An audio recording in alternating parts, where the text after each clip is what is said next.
Okay.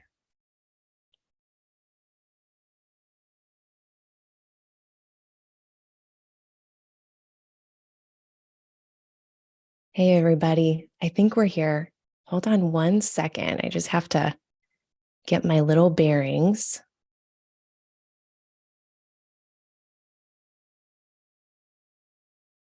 I think we're live. You think that I would have figured this out by now? But anyway, I think we're good. Um, hey, everybody. I'm Claire Moon. Welcome to another astrology forecast. This is for February 2023. And this afternoon, we're going to be going through the month ahead, all of February. Maybe not like every single day, but most of the days, at least the ones that I find super duper important. So there is a live chat on the side. There is about a 20-second delay or so. So if I don't get to your comments or questions swiftly, just hang in there. I try to keep up with it. I'm not as good at keeping up with it during these as I am during like the Q&A that I do every month.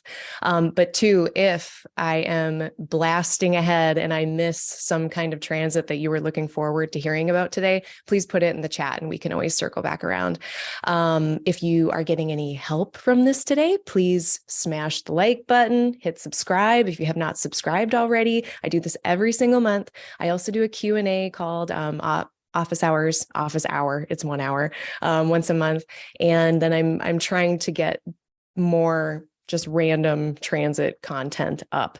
I need to like literally roll up my sleeves because I almost just dipped it into my cider. So I hope everyone's doing really well. Let me check on this chat before I bring the screen up here. Hello, Quite Bright. Hello, Selenophile.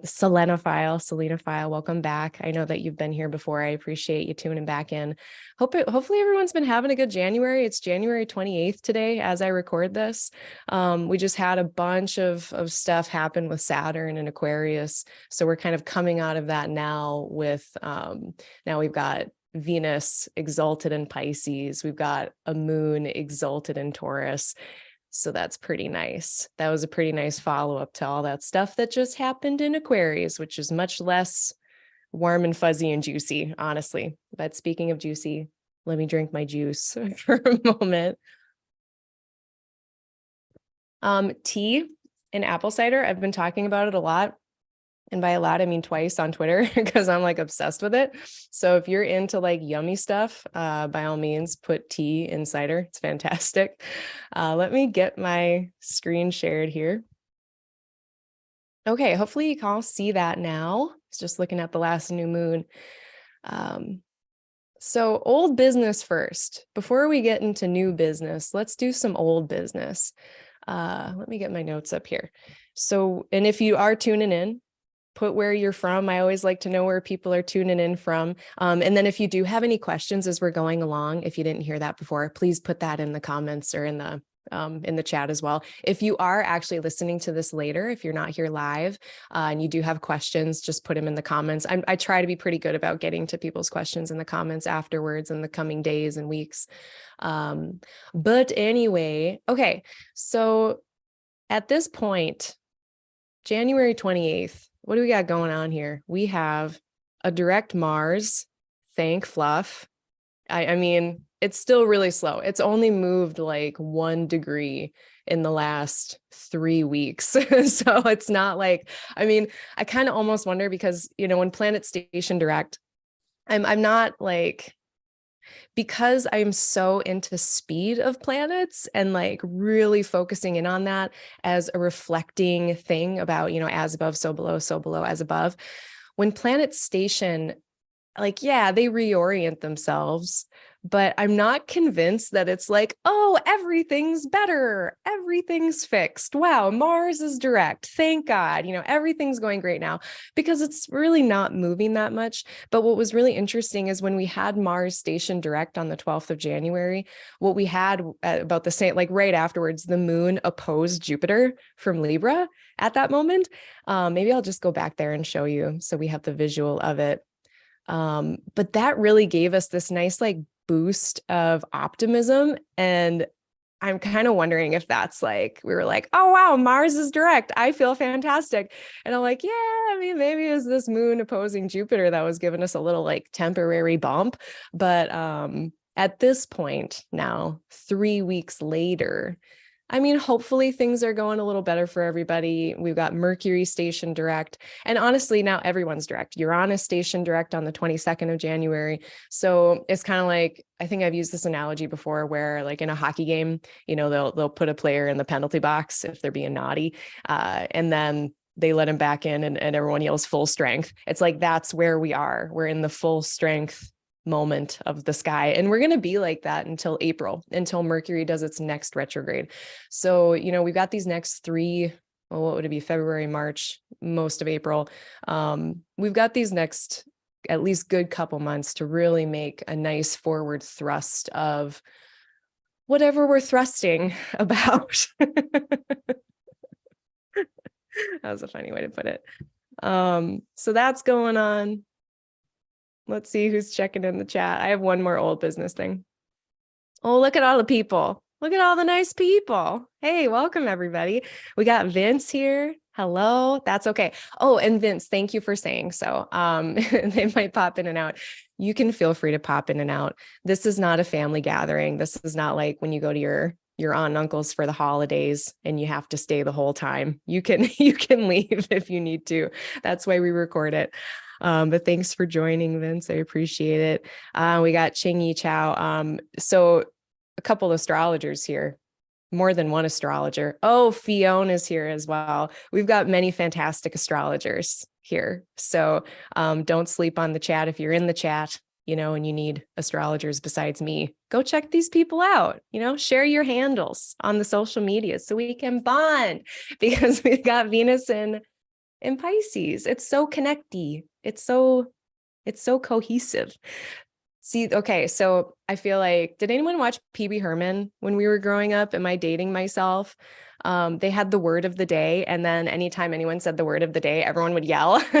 Like, I feel like the word of my day lately has been cohesiveness. Like anytime I talk about water or Pisces, I'm like, it's cohesive, it's cohesive. So bear with me. I'm probably going to be using that word a lot. Okay, anyway, so one other item of old business. What was my other item of old business? So we got planets going direct. We had that new moon in Aquarius, which we will talk about. Yeah, maybe that was about it. I think I just wanted to say that Mars was still slow. And I mean, Mercury also still on its way, speeding up. It's going to get out of its shadow, its post-retrograde shadow, on the 8th. And that is just where it gets to the degree that it was when it initially stationed retrograde back on, what was it? I don't even remember, in December, at 24 degrees of Capricorn. So on February 8th, we will be like out of the woods.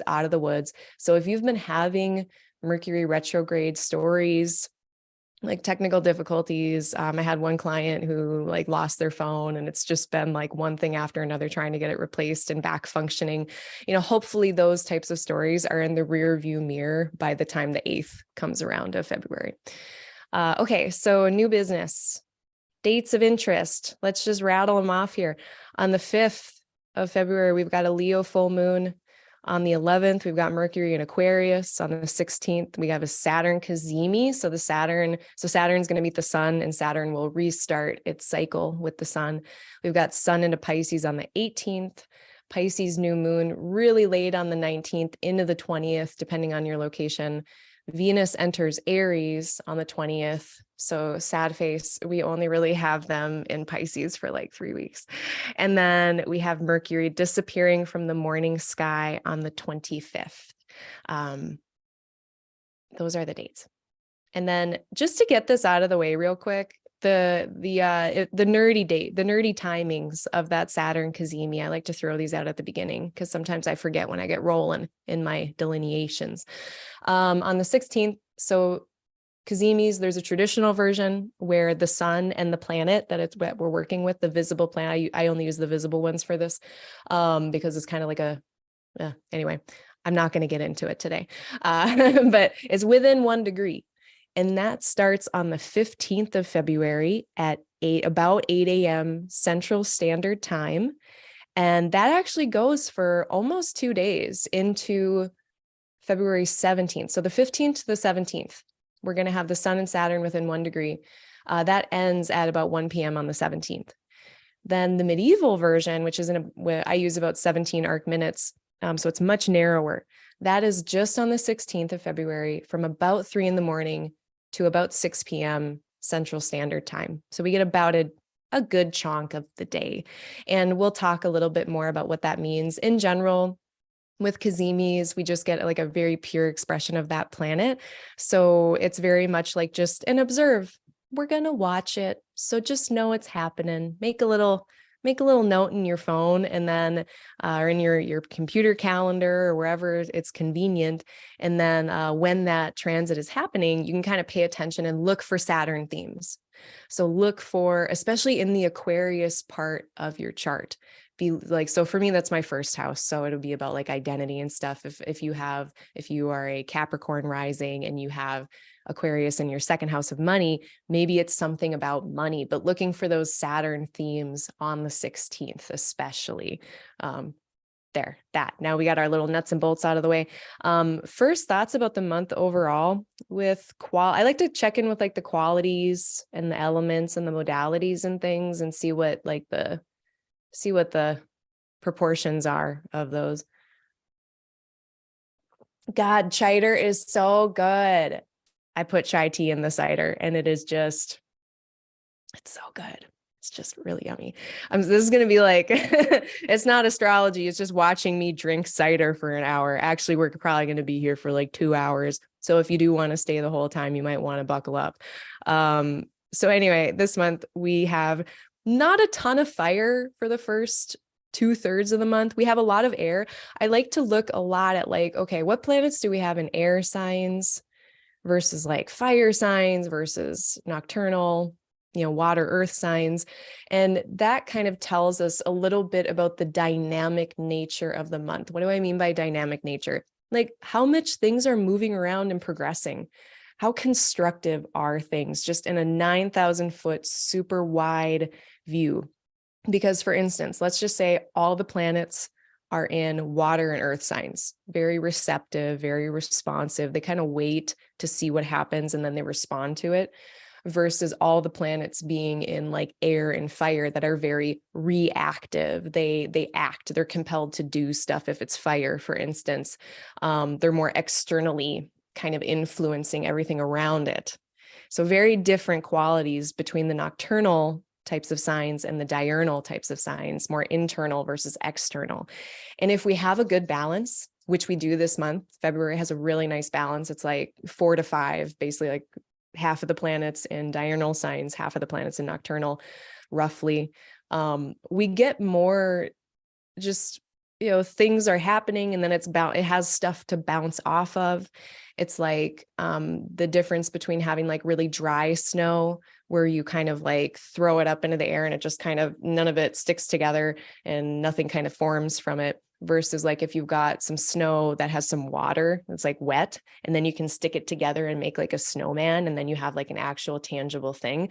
Maybe not like a super great analogy for air and fire, but when you add that earth element, that water element of the nocturnal signs that are more receptive and grounded, it just kind of ends up in more constructiveness, versus like, again, we're all just sitting around twiddling our thumbs in nocturnal signs, which is a huge, I know that's like a big simplification, but bear with me, versus it's all just like air and fire and bluster, and we're planning and we're talking, and maybe we're doing and we're acting, but it's nothing sticking if it's all that.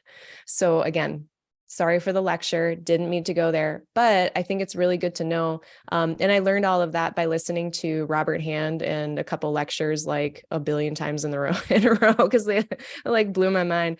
I had to like reconsider how I was thinking about everything when I started taking the qualities of the zodiac signs into account, or the qualities of the elements. So again, February is super balanced. So hopefully it's really productive. That's kind of what I'm thinking. And we don't, January was really dry, like, dry January, but like astrologically speaking as well. And again, there's just not that ability to connect as easily and have things be cohesive. But now we do have Venus in Pisces, and like that alone is kind of enough. Like that's uber connective, right? It's very accepting and willing to give things a try, and it's water, and it's our planet of connection. So that's really, really nice. I like that being added this month. Is there anything else? Oh yeah. And then cardinal, fixed, and mutable, also pretty balanced this month. So, it feels like the last, we've had maybe a lot of fire and air. So there is a lot of planning and thinking more with the air, I guess, in the first part of February, more air, planning, thinking. And then we get more fire at the end of the month in Aries. And then it's like we have more of an opportunity to act and actually do stuff about all of our ideas and our plans. Hopefully that makes sense. Okay, that's my broad overview. Let's get into the details. But before I do, let me do the chat check. Let's see how everybody's doing. If anyone has any questions or concerns. Ooh, Quite Bright's from Australia. I've been trying to think more like outside of my United States box when I'm thinking about like elections and just these types of forecasty things. I like, especially if we have a benefic enclosure, I want to be able to tell everyone from all over the world, like who can use it the best. Because for some of us, like a really good transit's going to fall in the middle of our night versus somewhere else in the world, it's going to be the prime time for them to use it. So I'm trying to be more thoughtful about that.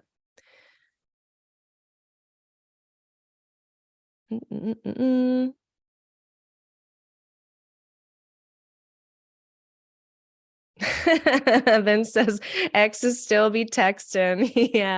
Yeah. Venus is in Pisces now. So I feel like, I mean, if there was a time to not have boundaries with your exes, it might be now.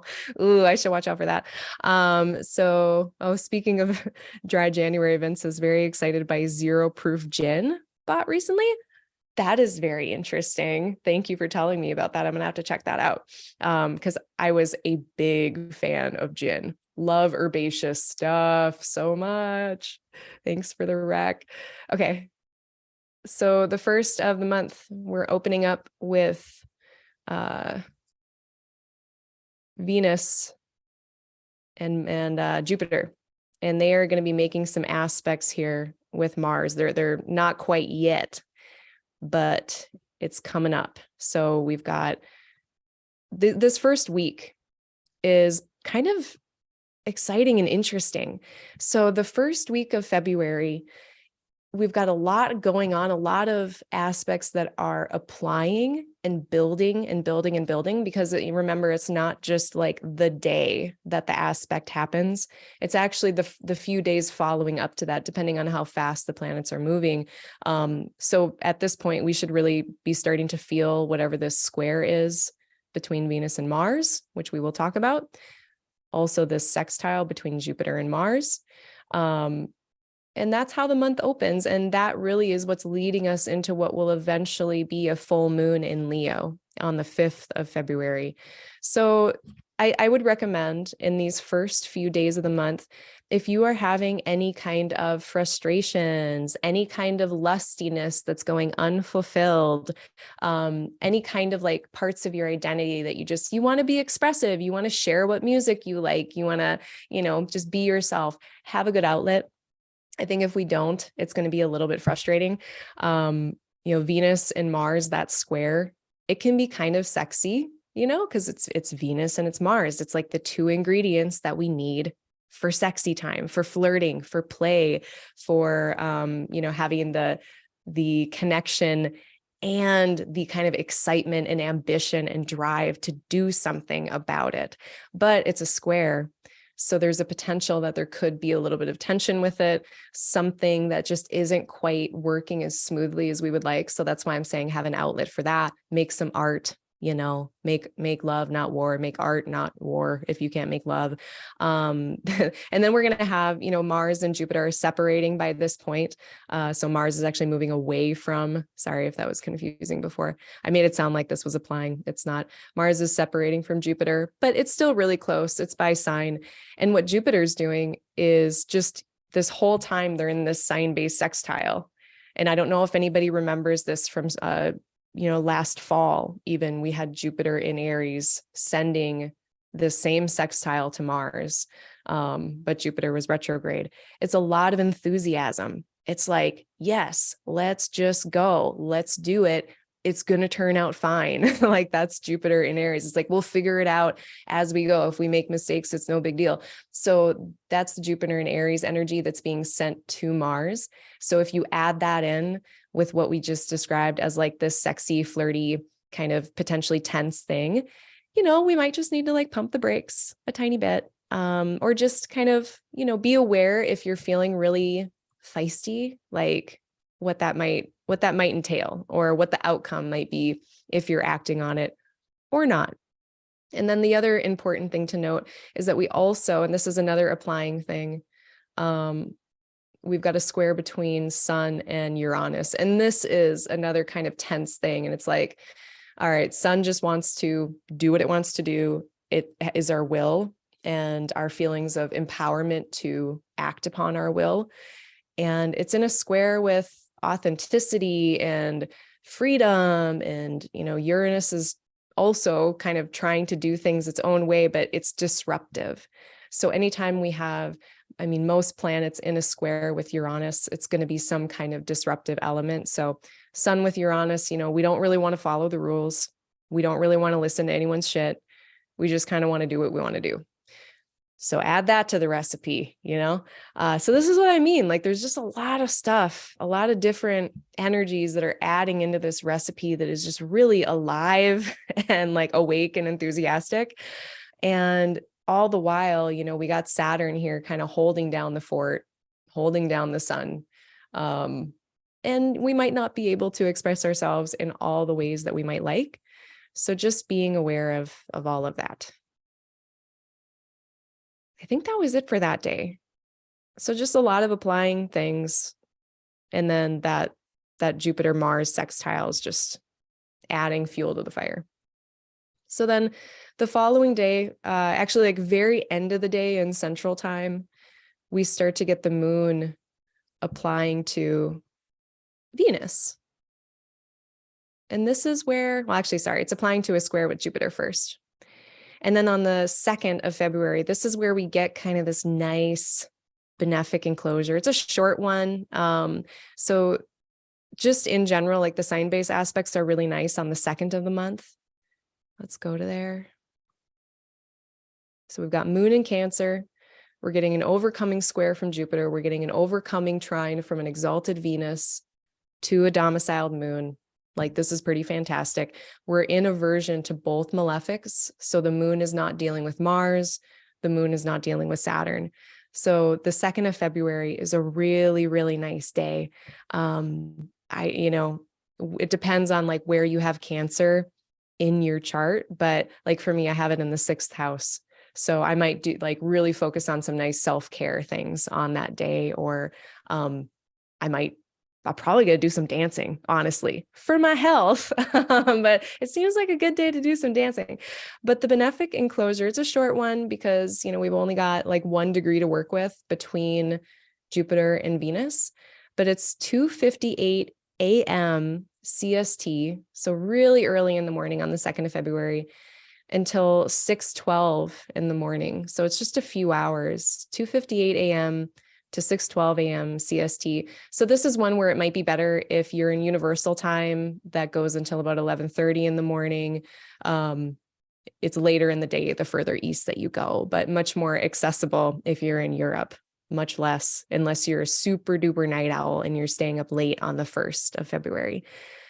But yeah, it's just a nice feeling day, which is then followed up by some crunchier activity.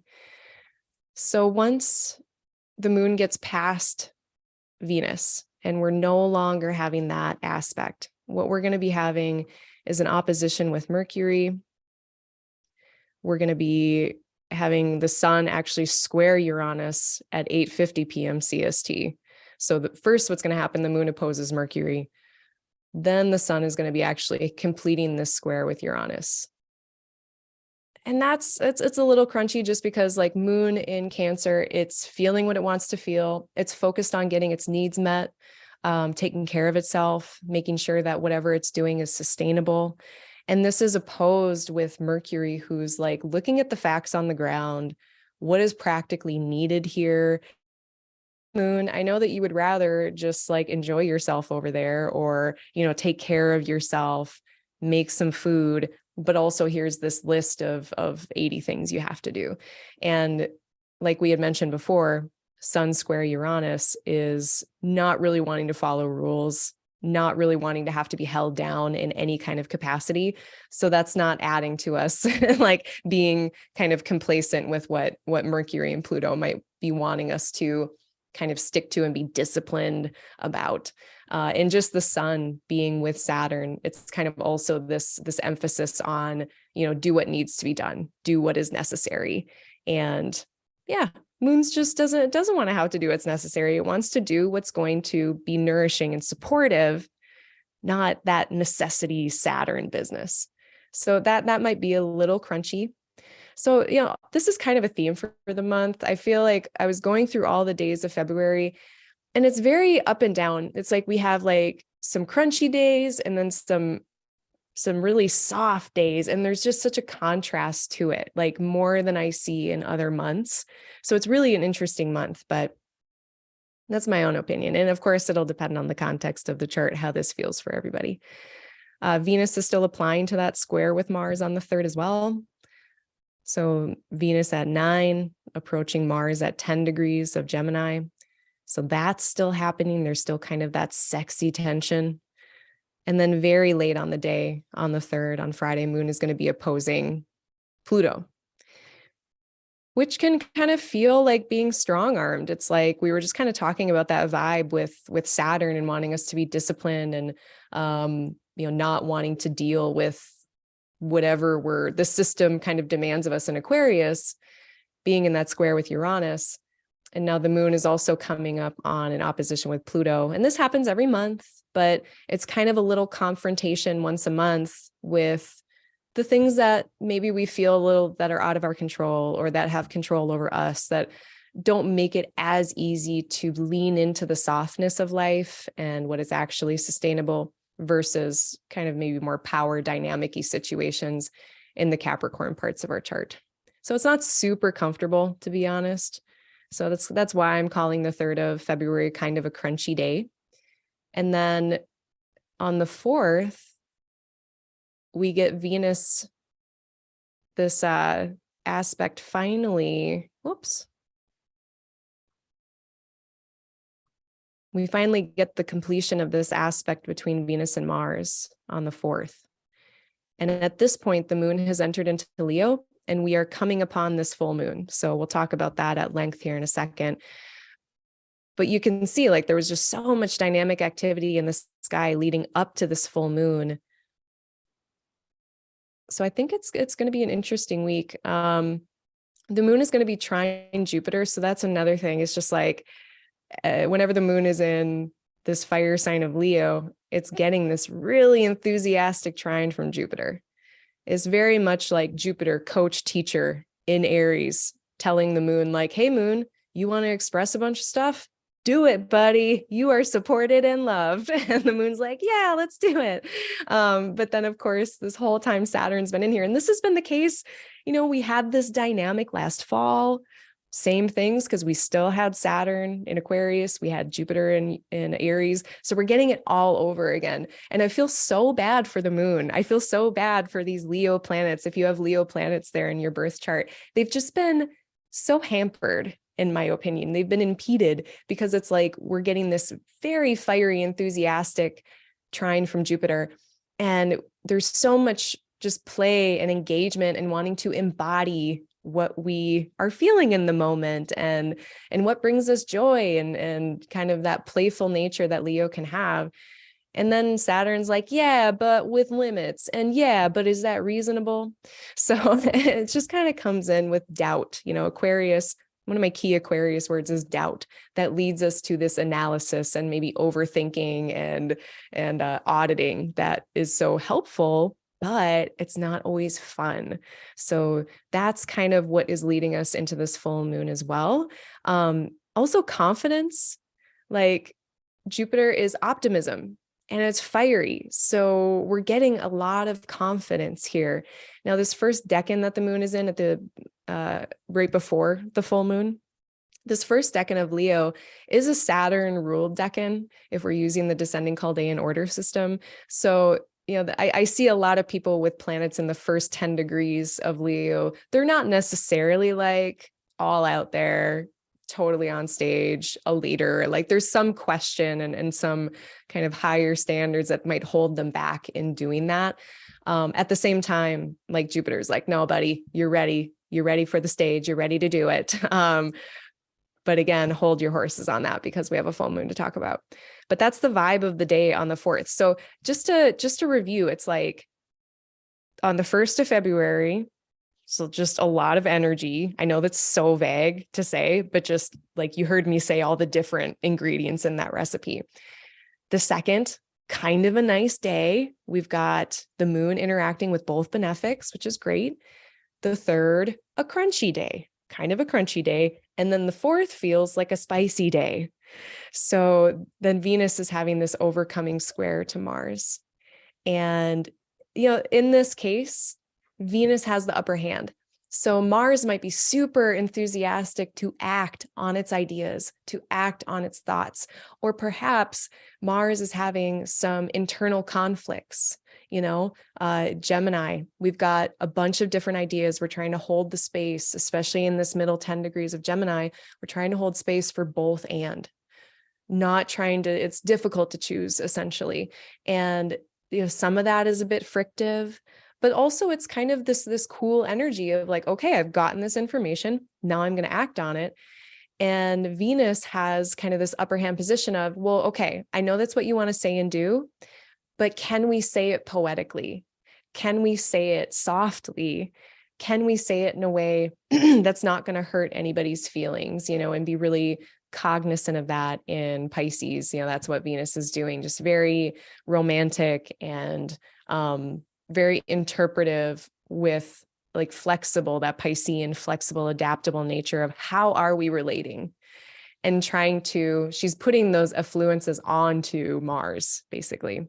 So even though, again, the square can be kind of tense, when we look at the outcome of it, I think it's going to be fine. Like, I'm not too worried about it. Given Venus has the upper hand on this, she's kind of controlling the outcome a bit, but that doesn't mean that we're not going to feel some kind of internal incongruence or conflict when it comes to how we're expressing our ambitions with Mars, our desires with Venus. Venus is what we want. Mars is that volitional fire to go get it. So there might be kind of a rub there with how we do it, for better or for worse, honestly. So that's what is happening on the 4th. And then on the 5th, we get the full moon. But before I go there, I'm going to check on this chat and see what people are saying. Oh, nice. Quite Bright's got Cancer in the 5th. So you'll be able to hopefully have a really nice, you know, I know it's a short benefic enclosure, but, and I should probably explain what that is. I shouldn't take that for granted. A benefic enclosure, if you're not familiar, and if you didn't pick it up already, it is when the moon or any planet is between both benefics, and it can be by body, so like all in the same sign, or it can be by ray. So that was the more of the example that we had here, where the two benefics are sending their rays on either side of the moon. And it's like, imagine getting like a hug between, you know, two nice influences. Or it also feels kind of like a benefic enclosure feels like when you're bowling, but you've got the bumpers up on either side of the bowling lane. So it's like, you can't lose, right? Like the bowling ball is going to make it to the end. Okay, Jeff has a question. Just curious. Something about a sunspot cycle. Has anyone done any work on the effect of solar max astrologically? I have no idea. I am familiar astronomically with the concept of a solar or a sunspot. Like, I know that the spots of the sun, they kind of like move around. The sun is a dynamic object with its own kind of weather, but I have no clue about anything like that. But I am continually surprised about the types of astrology out there. It's so fun to just learn about something. Like, I don't have any idea about vertexes. I was reading about those the other day. Like, there's just so much to learn. It gets to be a bit overwhelming sometimes. It's like, I just feel like I cannot stay on top of all of this, but that is also why it's fun. I really feel like astrology is like a lifetime sport. Like, we could be doing this forever and it's still going to be fresh. Oh, Chingy says besieged in cuddles. Yeah, that's the benefic enclosure. We're besieged in cuddles. Yeah, and that's the medieval astrologers called it a besiegement. The more with like the malefics, those words are appropriate. But okay. Oh, and then we're getting a comment in. Shu Yap does some interesting work on sunspot sun cycles. So maybe check out Shu Yap's work. They're great. I think they were just on Spencer Michaud's channel doing some astrology stuff. Okay. Let's talk about this full moon. So, I guess I like to start off at the new moon that we have before the full moon to put it in context a little bit, because it's the pinnacle. The full moon is the peak, the fruiting of whatever was going on during the new moon, which we had on the 21st of January. So if you want to think back to then, which at this point was like about a week ago, we had, it kind of like felt a little bit more like a new beginning. It was the Lunar New Year, much more than like the Gregorian calendar New Year. But it was co-present Venus and Saturn. And so I think there was a bit of a relational component to it. I like the words audit, especially with Venus and Saturn together, it becomes a matter of self-respect in relationship, healthy boundary setting in relationship, kind of what container, what system do we want to build or have in our lives. And at this new moon, it was a really good time to set intentions about that, to kind of have a restart, hit the reset button when it comes to how we're thinking about relationship. And Aquarius is a really intellectual, it's an air sign, it's experienced in the mind a lot, not entirely, of course, but that is one element of it. And it is a Saturn ruled place. And so there's still structure, there's still some kind of form involved. I like to think about, systems because they are an intangible type of form or structure. And I think that's what we get a lot of times. So it's like, how do we want to build that? How do we want to rebuild that if we don't like what we see there? Our preferences and values with Venus being honored either by other people, by us, Venus transits in general, wherever Venus is, it's always an opportunity to try to compare, like, what do I value? What do I prefer? What do I give a shit about? And I can say that all day long. It doesn't mean my life is going to reflect it. And then when we see a gap there, that's when a Venus transit can get really not fun, is when we're like, oh yeah, my life does not reflect at all what I would like it to. And then it's also an opportunity to be super real and objective, because this is an objective place. The sun and moon, those are subjective planets. That is our experience. The sun is emitting its light from a center, and it is what I am experiencing. And, subjective, objective, we can go around in circles forever philosophically about what those terms mean. But just plainly, simply, subjective is not, it's real. Like, our experiences are real, but it's kind of that concept of like, there's more than one truth, right? There's our truth, the subjective truth that we experience. It's very real. And then there's also the objective facts and the objective, like, real reality limits to things. And then Saturn is over here in Winterland in the Northern Hemisphere, being that kind of more detached kind of winter reality disillusionment space. So when we had that new moon back on the 21st of January, I kind of wonder how much disillusionment happened, how much we saw like the real bones of the situation or whatever circumstances we were in. And then with that ability to see what is real, then we can make steps to realistically move forward with things. So then by the time we get to this full moon, whoops, it's in Leo, which is so different, right? Now we are back to our subjective, our subjective experience of things and our embodied experience. Like, okay, I see the reality of the structures of my circumstances. I see, there's this analytical nature over here too. This is so analytical. Aquarius has this system built in. It's like we doubt stuff, and then that doubt spurs us on to analyze, to get more information, to think about it.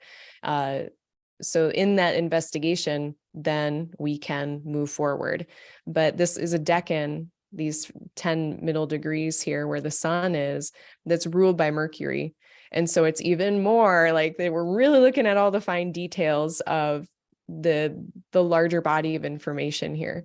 And then over here in the middle part of Leo, this is a Jupiter ruled decan. This is like much more jovial and optimistic. And it's like more, it has faith. Jupiter can be said to have things to do with faith.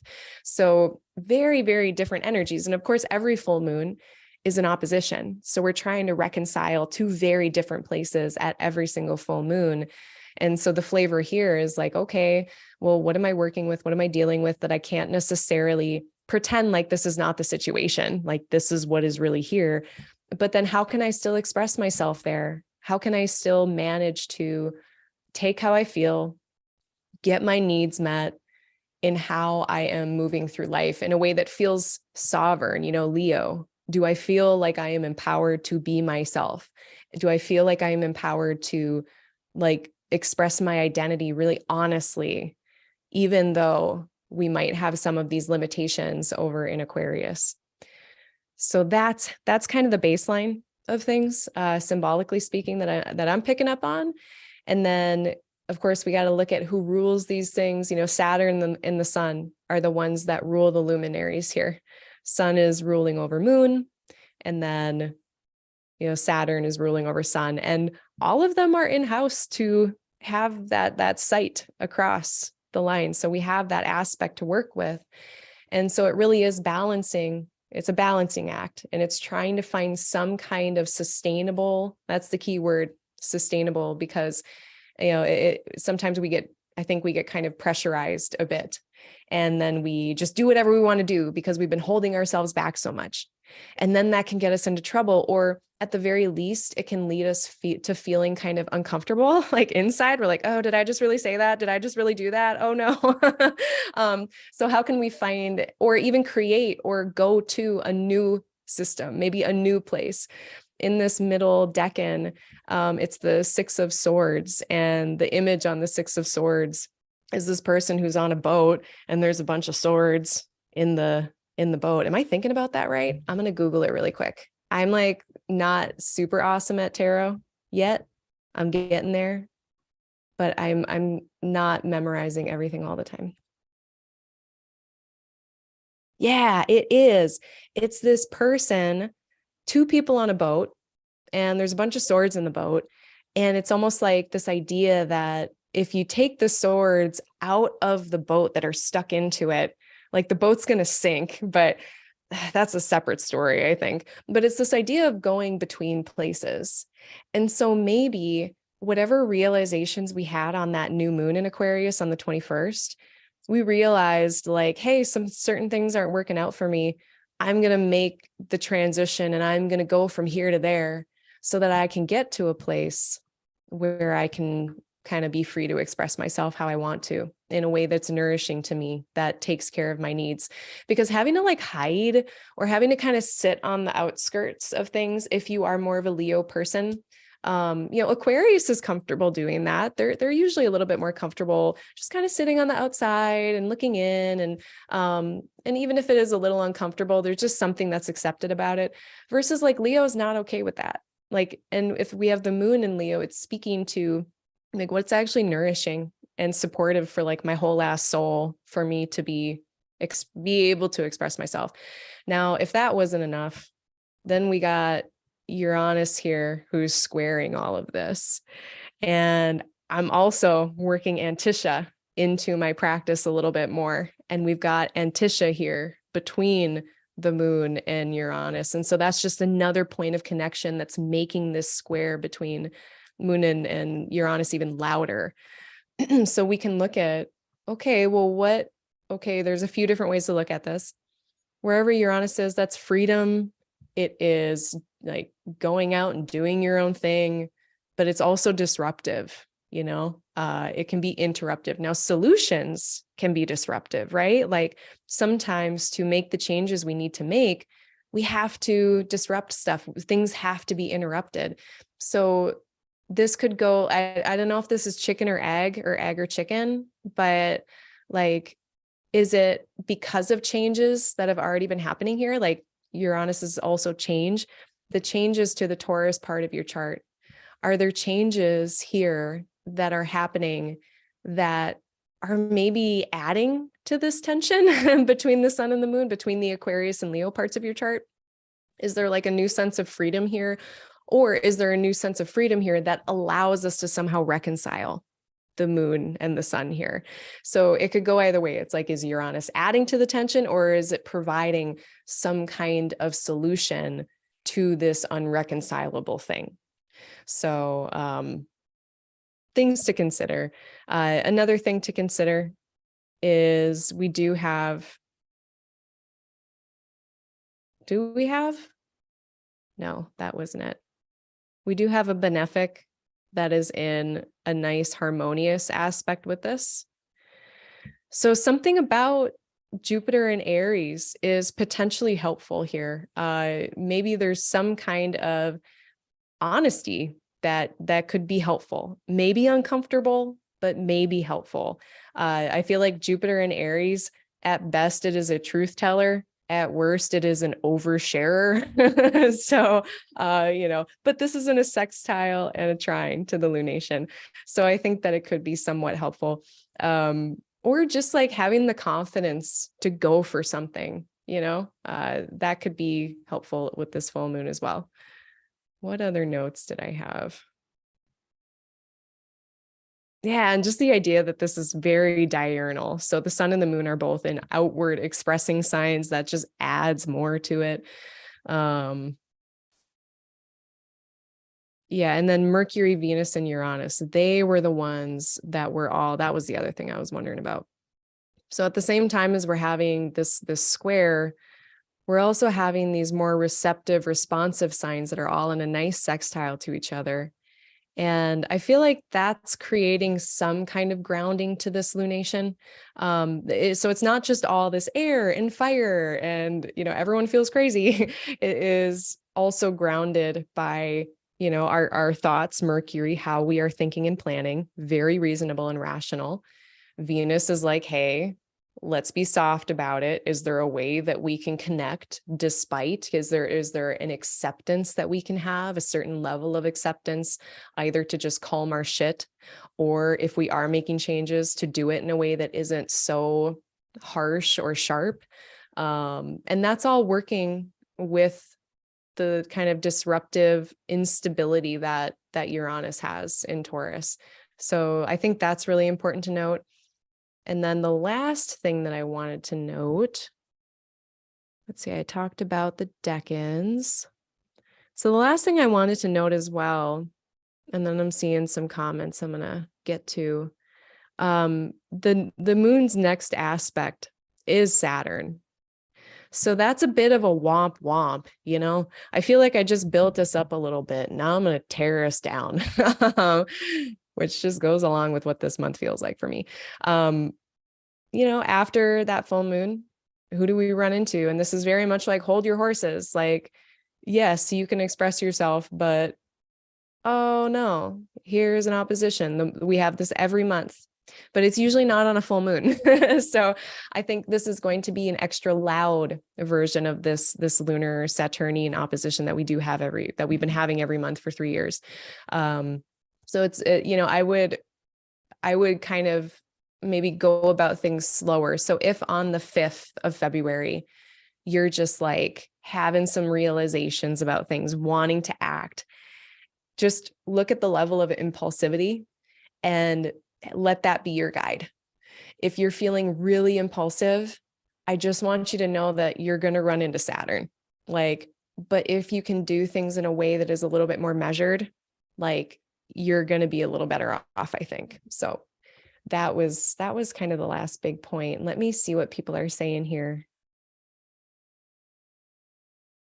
Oh yeah, Chingy brings up a really good point that the new moon, the last one that we had in Saturn and Aquarius, is the last one we'll get with Saturn before Saturn ingresses into Pisces. So that was our last like super Saturnian Aquarius new moon. And then that's the last of those for another 30 years until, or 27 years or so until Saturn makes its way back.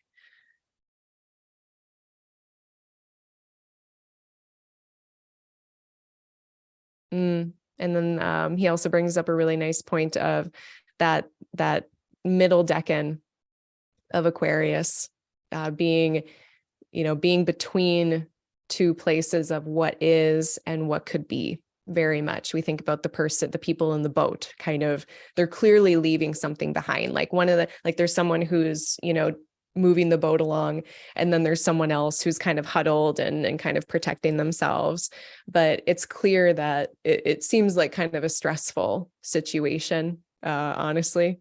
But yeah, definitely between two places. And then Chingy helps us to understand Antisha a little bit.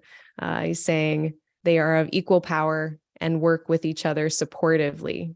It seems to soften the square with the fixed sign, or that softens that square between Uranus and the moon, between Taurus and Leo. Thank you for that. Yeah.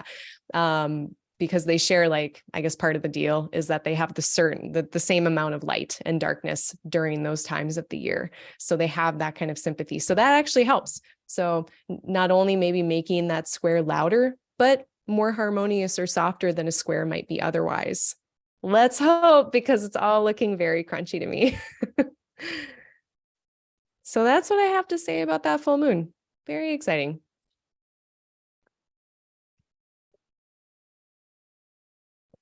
So we get that that opposition with Saturn.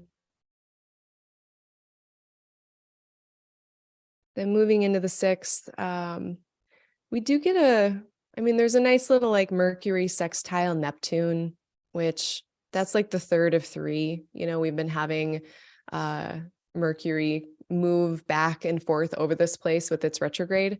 So this is the last of those. And we had one, it was like around Christmas. When was it? Yeah, it was the 24th of December, the 1st or the 2nd of January. And now this is the 3rd of 3 Mercury sextiles with Neptune. Very inspiring, dreamy, great for inspiring conversations on the end of the 5th, end of the 6th. So, if you do have that practical kind of mind with Mercury in Capricorn, here's the things we have to work with, here's the resources that we have. And then we can imagine a vision, a dream with Neptune and Pisces, and a sextile helps to connect it. It's like, okay, here's what we could actually do to make that dream happen. So, maybe having that is also kind of a nice influence after this full moon, or around the same time as this full moon, is like, we see the gap between maybe what I want to express myself as and the systems that be. And then Mercury and Neptune sextile is like, okay, yeah, but maybe we can feel somewhat imaginative or hopeful about what that could look like with what we have, And then I'm going to just go ahead to, do I want to talk about Venus sextiling Uranus?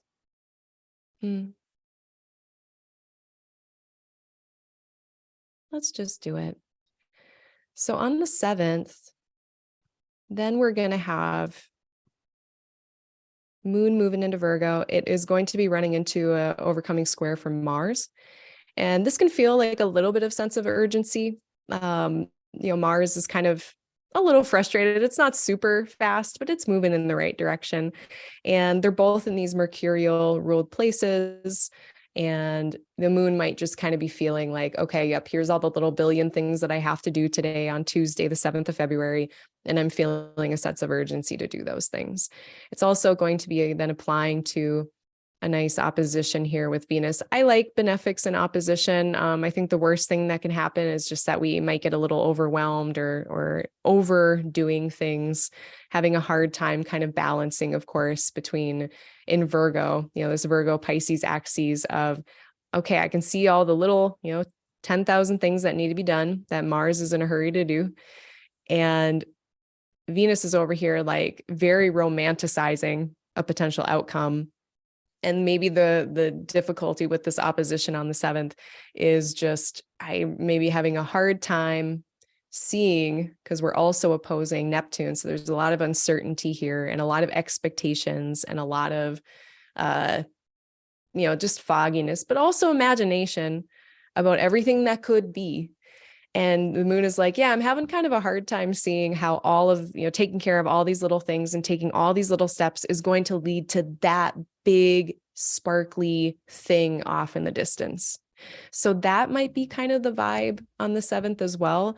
But on the other side of that, and a more positive way to look at that would be, okay, here are all the little things that I have to do to get to that very sparkly romantic destiny over in Pisces.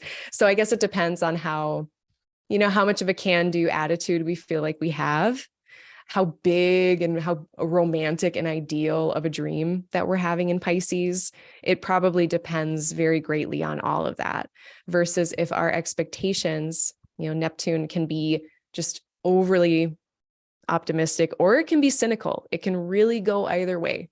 So, if we have reasonable, I guess, ideals, like not super crazy, maybe less of a problem with this opposition on the 7th and just kind of forging ahead with all of our little tedious Virgoan tasks. And then we do get this nice sextile with Uranus and a trine as well. So it's like on this journey of doing all of the processes that need to happen to get what we really hope for or desire, maybe there are some novel solutions in Taurus and the Taurus parts of our chart. Maybe there's going out of our comfort zone or some kind of thinking outside of the box that can happen that can help us on that path. So that could be the case.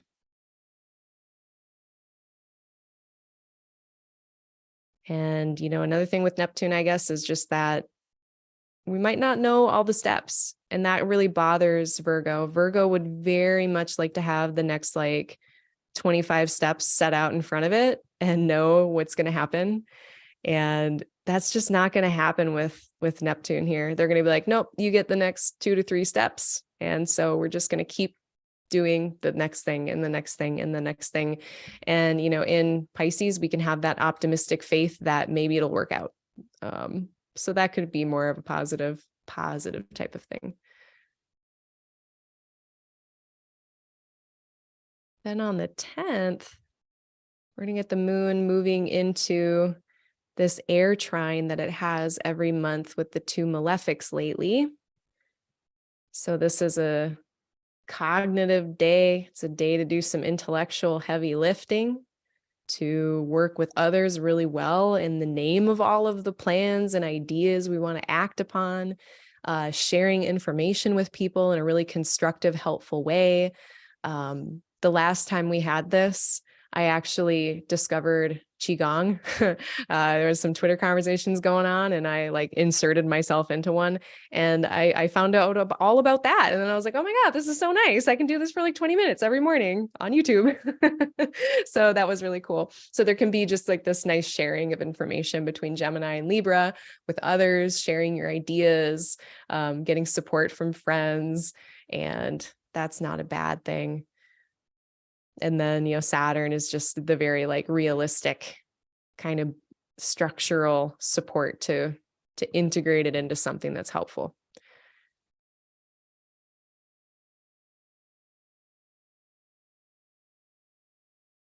And we're also going to get that day on the, or wait, we entered that into the 9th.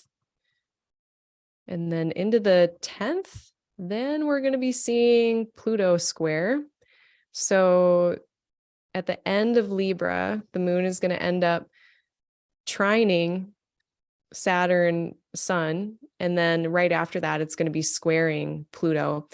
Mercury is actually going to dip into Aquarius before the moon gets there. So moon won't interact with Mercury really until it gets into Scorpio. But I thought this was kind of an interesting thing. So moon shares a trine with these two. This is a day to kind of be involving others in our larger, grander schemes of things. It is the closing gibbous, waning gibbous moon of things. So whatever peaked or fruited during that full moon on the 5th, we're kind of carrying it out now. And in Libra, we're involving other people and we're sharing with other people. Even if you just had realizations during the full moon, we're really sharing it with others at that point. And maybe we can see like, yep, in Aquarius, this is how I might feel like a little bit of an outsider because of it. I am now having to make my own things and not rely on whatever the powers are in Capricorn. So that might be very apparent, but overall, I mean, it's a trine. So it's somewhat supportive and helpful. It's constructive. Sorry, I'm looking at my notes here. But you know, when it does come to this square with Pluto, if we are, especially if we are exchanging resources with others, you know, there's this square relationship between Libra and Capricorn. Capricorn is, where are we investing? How are we going to maintain what we built? It's like there's this whole process of building in Capricorn where we find where to build, we find out what time, effort, people we have available to us, and then we have to maintain it. We have to keep up what we have created, lest it be kind of left into disrepair. Or, you know, with Pluto here, sometimes we can feel like these structures that we've created almost have control over us at a certain point, or we feel like there are things that are like we're not able to move as fluidly around in a place where Pluto is, in my opinion. And we're having to manage others in that process, like relationally speaking. It's almost like the moon is having to play HR here, like human resources, in terms of, you know, Mercury's here planning things. And there's these discussions. It just feels like discussions happening, like who is going to be doing what task? Is there a delegation that needs to happen on the 10th of February? Do we need to restructure, reorganize who is doing what time we're spending with which people? All of those questions could be coming up. Any level of resources, whether it's money, time, effort, cognitive labor, emotional labor, and then getting that relational component in. And there's, I mean, it's a square. So there's this problem solving that needs to happen, adjustment that might need to happen. But moon is diplomatic in Libra. Moon is able to be charming and kind of navigate all of that. So not too worried about it, but it feels a little heavier of a day on the 10th. It doesn't feel like a super bright and shiny kind of day. I know that we're getting kind of this opposition by sign from Jupiter, but overall, I think these interactions with these heavier placements, they're probably going to define the day a little bit more. Then on the 11th, we're going to have Mercury enter into Aquarius. So that's a Saturday. And right after that, so moon's going to have its conversation with Pluto there. And then once the moon enters into Scorpio, into strategy land, it's going to be exactly square Mercury. This is, I mean, it's also, again, more of a serious type of energy. The moon is trying to work out what are the order of operations, and Mercury has a critical eye on things.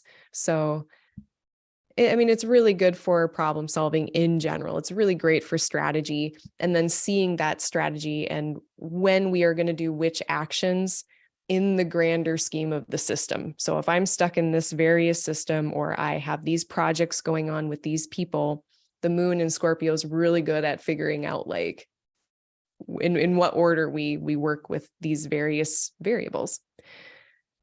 Mercury in Aquarius, I mean, they have triplicity, dignity there by air. So Mercury tends to work really well in Aquarius. There's freedom for Mercury to move around. You know, Mercury likes to be adaptable and changeable. And in an air sign that's more externally emitting and it's air. So there's just room for Mercury to do its thing. I think with Mercury in Aquarius, that whole time being received by Saturn. So that's also really helpful to Mercury. It makes Saturn more sympathetic to Mercury. Mercury has all of the resources it needs in Aquarius because Saturn is there. So from this point forward, you know, for the last, I guess, two decades of the month, the last 20 days or so, it's going to be a time for like some good intellectual heavy lifting. If you've got some serious thinking to do, if you got a bunch of forms to fill out, if you've got plans to plan, it is a good time to be doing all of that. We're very, very capable at that point. So then on the 12th, we're going to get our monthly moon opposite Uranus. It is the energy of wanting to take a nap, but not being able to. It's like the South Node is like, we would like to have a nap, please. And Uranus is like, no, you cannot. Which is kind of rude because we have this very beautiful Venus, Neptune situation that's applying, which we will talk more about when it comes to Valentine's Day, which is coming up. It's like, we just want to enjoy ourselves. We just want to have like a nice dreamy time, have the yum yums. But yeah, this is not chill. There's not a lot of chill in between Moon and Uranus here. So maybe a little bit of a day where it's hard to find comfort. You know, the moon wants to find comfort, security, safety. And it's just a little bit more difficult to do that in Scorpio. It's like, you know, you get to a place and you expected there to be snacks and there were no snacks. So just make sure on the 12th, if you are going somewhere, bring your own snacks so that you make sure you don't assume that wherever you're going is going to be comfortable and have what you need. So try to do that and take that on yourself if at all possible.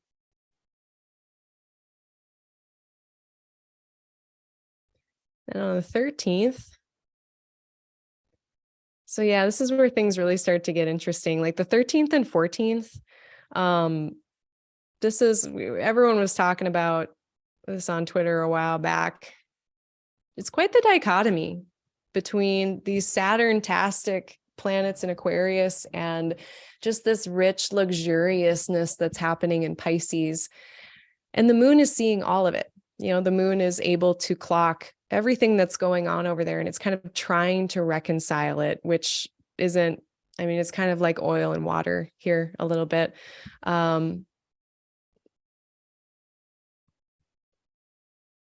So the sun, let's talk about the sun and Saturn first. So Saturn, Valens said that Saturn can be self-deprecating. Saturn can be hypercritical. With the sun coming towards Saturn, that can be pointed at us. You know, it's like, where's the audit happening? It's with me, the sun.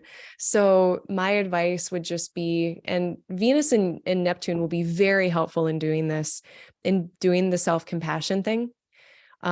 This is kind of the process of looking inward compassionately and in a way that maybe helps us learn lessons and optimize ourselves and become better. I was just listening actually to a talk on loneliness yesterday because it's my 12th house here. So anytime I see like a podcast that's like, it's about loneliness, I'm like, let's listen to it. But they were talking about, you know, why people might have a difficulty in looking inward, which some people are not introspective. Like if you are in an astrology office or tuning into an astrology podcast, I mean, you know, maybe your goal is like the ancients, you know, you just wanted to find a good time to gamble or fuck somebody or something, or like build a city. But, you know, I think a lot of astrology people, we tend to be a little bit more introspective.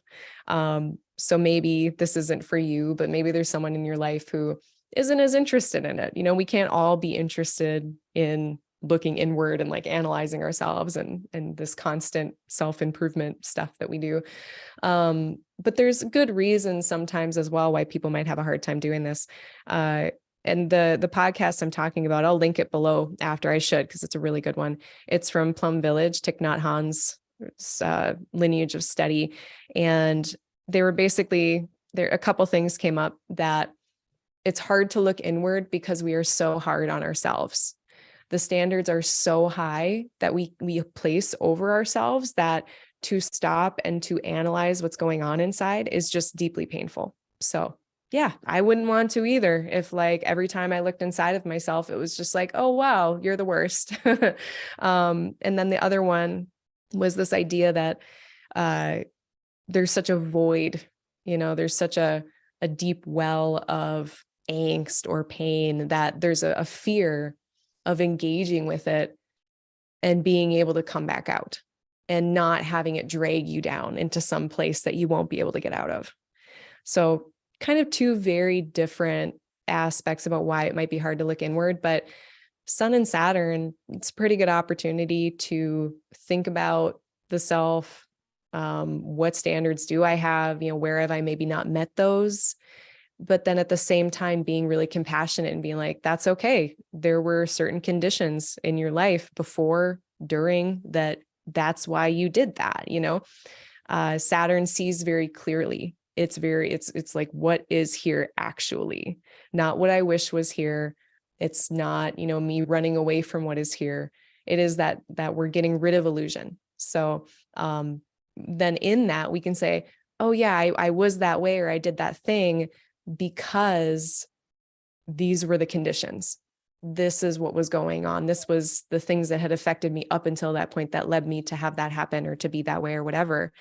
And then again, Venus and Neptune can be accepting and be like, okay, that's okay. That makes sense. Like, it's not that we're not accountable. It's not that, we don't try to improve, but we can at least have self-compassion and be like, it's okay. And then we move on and we try to do better. So this actually feels that there's a few days here. Again, it's like the 13th, the 14th, the 15th, where these conjunctions are taking place. I mean, not very like romantic Valentine's Day fodder about like what I just said, if I'm being honest, like that didn't sound super sexy. But I mean, is Aquarius time inherently sexy? I don't think so. But yeah, as long as we're being a little bit cognizant about how hypercritical we could potentially be with the Sun and Saturn, because with that Cazimi, it is super duper Saturn. And just to be on a technical note for a second, I know that, Saturn is technically under the beams, but we have this condition where they're in their chariot. So like you can think of it having like a sunbrella or like a visor, or like if you have a tractor with a cab, and then all of a sudden you're protected from the sun. So that's what happens because Saturn is in their sign. So we don't have to worry about Saturn being like less effective. And that's the thing. We don't have to worry about Saturn being less effective. They are uber Saturn at this point. And it's a reset button, too. Do we want to reset what standards we do have? What structures, what boundaries, what healthy boundaries that we want to create? Maybe our boundaries have been too flexible. Maybe they've been too rigid, and we need to do some adjustment there as well. So all of that could be really, really helpful. And just like seeing all of, I don't know, the conditions that are around. Like I was saying, it's much easier to do that on these days as these planets are doing their conjunctions. What else did I say about this? The moon is squaring Saturn from, I guess when it's here, we're going to be feeling it, I think, pretty heavily here on the 13th. The moon is going to be in its fall. It is going to be looking down upon this by a square, and it is a tense. It is a bit crunchy. So again, just be so kind to yourself, but we will be able to, because look at what else. But then we've got a trine with team compassion, acceptance, right? So the other kind of, I don't know, contrast that I was thinking about between these two conjunctions happening at the same time was that of our greatest romantic ideals, right? And what structures can we build to actually make them happen? Like, let's just believe that we deserve the best. I'm talking to myself now. I'm just like totally talking to myself. If you tell it to yourself enough, it'll become true. Isn't that how you manifest shit? I don't know. I don't know how to manifest stuff. I'm just doing things and stuff and hoping for the best. But, what if we did deserve the absolute best? And then what real things can we do to put ourselves in a place where we can receive that? So that could also be about this. Another thing, commitment. Saturn is commitment. And with the sun, it is commitment that honors our identity. So making sure that, and that's kind of part of the romantic ideal, right? It's like whoever we're committed to, they are totally accepting of who we are. Not that we aren't accountable for bullshit. That's not what I'm saying, but they accept us for who we are. And, in our changeability, everybody changes during life as well. So accepting that, but whoever we're committing to, making sure that we feel like we have our personal authority and agency intact. That's also something we can do on this day. So, those are some things to consider. Now, here's the wild card that I'm like, you know what? I'm not happy about this. I'm going to be dramatic. I don't like this. Like, why did this have to be here? I don't appreciate it. It's like, we could have had such an interesting time. Even like this cool thing, which I haven't talked about yet, Mercury and Jupiter, that's a sextile that's applying. And so like, there's all this intellectual stimulation that's happening too. And the ability to communicate about stuff is online. But then we've got the moon opposite Mars. And it's pretty much happening like all day Valentine's Day. So this is the reason why I am very hesitant to be like, it's going to be a magical day. We're going to find our ideal prince or princess, or they sus charming with Venus and Neptune. And we're going to commit to them and get married forever with Saturn and Sun. Like, yeah, you could say that, but I don't know. I don't know about this, because usually when we have moon opposite Mars, so far, it's been a little feisty. We've now had like, I don't know, 7 months of it at this point. Have we had 6? So we've watched it 6, 7 times in a row. Every time's been dumb. To my observation, the things that I have seen, I'm so happy I got on Twitter over the last couple of years, because it's like a fucking barometer for society. Like, you can see people being extra big assholes on these moon Mars oppositions. And it's not just a moon Mars opposition. That's not enough. It is the fact that it is in Sagittarius, which can get convicted about what it believes, hell or high water. It can be a zealot about it. And then we got Gemini, who loves to argue and ask questions, right? I should say just loves to ask questions. Mars likes to argue about it, or will argue if provoked. So this is not a Valentine's Day to talk about politics. This is not a day to, keep it light, keep it fun. Don't get into discussions about like beliefs, if you're not in line with other people. And I mean, hell, it doesn't even matter. Like, you can wander into these things without even realizing it. And then the other thing too, now Mars is no longer retrograde. Mercury is no longer retrograde. So I don't think that we have to really worry about this nearly as much as it's been the last several months. But, Mars, Gemini can say shit that's just like cuts to the bone, right?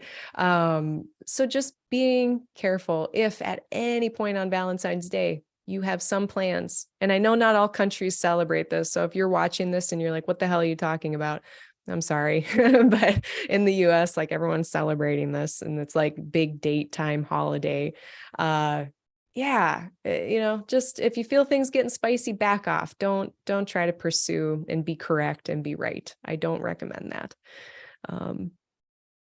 Let me see if there's anything else I missed about this day. You know what? I do kind of want to go back, because I didn't talk about that moon Pluto sextile. Oh, maybe I'll just skip it. Yeah. So, okay. So just more specific time-wise, the moon does end this opposition if you are in like Pacific Standard Time. This does get over with by like later in the evening. So it's like 11 p.m. Central Time. That's like 9 p.m.-ish, 9:30 p.m.-ish Pacific Time. But then like the further east you go, like it's just extended like throughout the next day on the 15th. So, if it were me, honestly, like I was trying to find some better elections than the 14th. Like if you want to do a date night, that's not when Mars is opposite the moon. But yeah, what did I find here? I did find some of them. I thought maybe Wednesday night, maybe even Friday night on the 11th before with the moon in Libra. Then we don't get the sight of Venus, but whatever. Or like the Monday night. Yeah, because there's some interception here. Like right when the moon gets into Sagittarius, it's actually first going to run into some other planets first. So I was kind of wondering if like Monday night might not be a better date night, maybe, because then it's running into some other planets before it's running into this opposition. So just throwing it out there as some alternative options. Not that I want to make anyone worry, because again, we do have two benefics that are both overcoming Mars. So I think at the end of the day, it's going to be fine. But like, if the waiter's a dick, sorry. But I think the benefics will keep things fine. But I still don't love it and I'm still annoyed about it. Okay. Let me check in on the chat. We are about halfway through the month. This is definitely going to go the longest I've ever gone on these. I'm moving a little slow. So yeah, again, don't feel like you have to stay the whole time. Oh, hello, Mercurius. Welcome. I was just looking at your stuff on Instagram the other day. It's a long time person. I feel like it's kind of fun. I've been around the astrology community for long enough now. I'm like, wow, I've been watching that person for years online. It's kind of fun. Let's see what people are saying. Oh, hi, Jendi. Thanks for coming.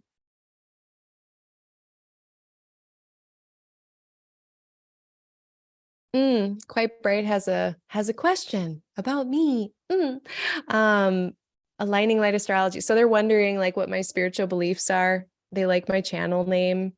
I don't know. They're always changing. I get more woo-woo every year. I feel like every year I'm just like, it's kind of funny because when I came into astrology, I was so worried about fitting in. And I was like, I don't do anything woo-woo at all. And I'm like, the only thing was astrology. And now like years later, I've got like an altar. I've got like all my oils that I'm slathering my body with every day. I mean, I really mess with the Buddhism. I'm not a Buddhist. I don't like practice the precepts. I'm not even like a vegetarian. I would like to be. I'm trying to be. I'm just like slowly trying to work meat out, but it's going to be years. I don't know what I'm very agnostic. I'm a recovering dogmatic person. I used to be like, yeah, so sure about the non-presence of things.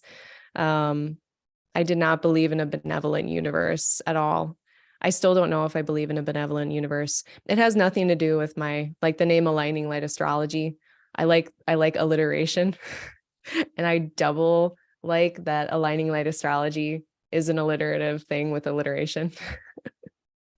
But it made sense to me because it's the study of light, right? And we want to kind of align ourselves with our chart and not fight the things that are in our chart, or ignore that they're there. So that's kind of where that name came from as far as my thought behind it.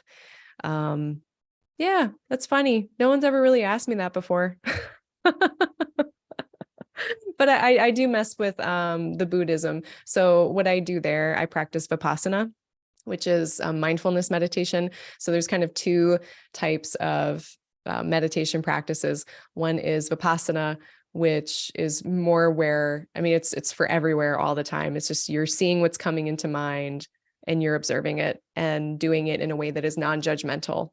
And then the other one is samadhi, which is concentration, which is one point of focus that you concentrate on, whether it's a breath or an object, whatever it is. I mean, I do that too, but I go to a group meditation every Tuesday night. And sometimes in the weekdays, if I can get my ass out of bed in the morning at 6:30, I sit down with a group over Zoom, which is great. I love that Zoom exists so much. I can't imagine getting like up and out of my house in the morning for that. That's been really great. I've been doing that since like 2019. Yeah, I don't know what I believe. I have no idea. It's so hard for me because like I came from such like an evidence-based place. And if I don't have evidence for something, I'm really uncomfortable making absolutist statements for stuff that I can't, with my tiny human pea brain, I can't possibly know. Like even the idea of like transmigration of souls from life to life, like based on faith of just like, yeah, like the rest of Buddhism seems to be right. So I mean, that's probably right too, you know? But it's hard for me to walk around the internet and be like, this is the deal. This is what's true. Everybody chose their life. You chose your life. Like that to me feels like if I were to do that, I don't know if I think other people are arrogant doing that, but for me, like, I feel like I would feel really arrogant doing that. So I'm like super agnostic about a lot of things. That's kind of where I am. I hope that makes sense. Thanks for asking. Yeah, I'll have to think about that more and actually like come up with some kind of thesis, you know?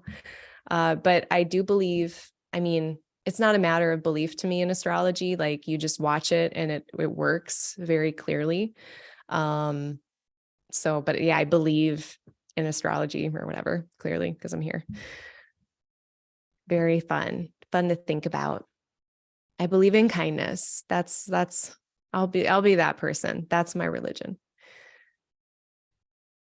Yes, Mercurius, it's crunchy time.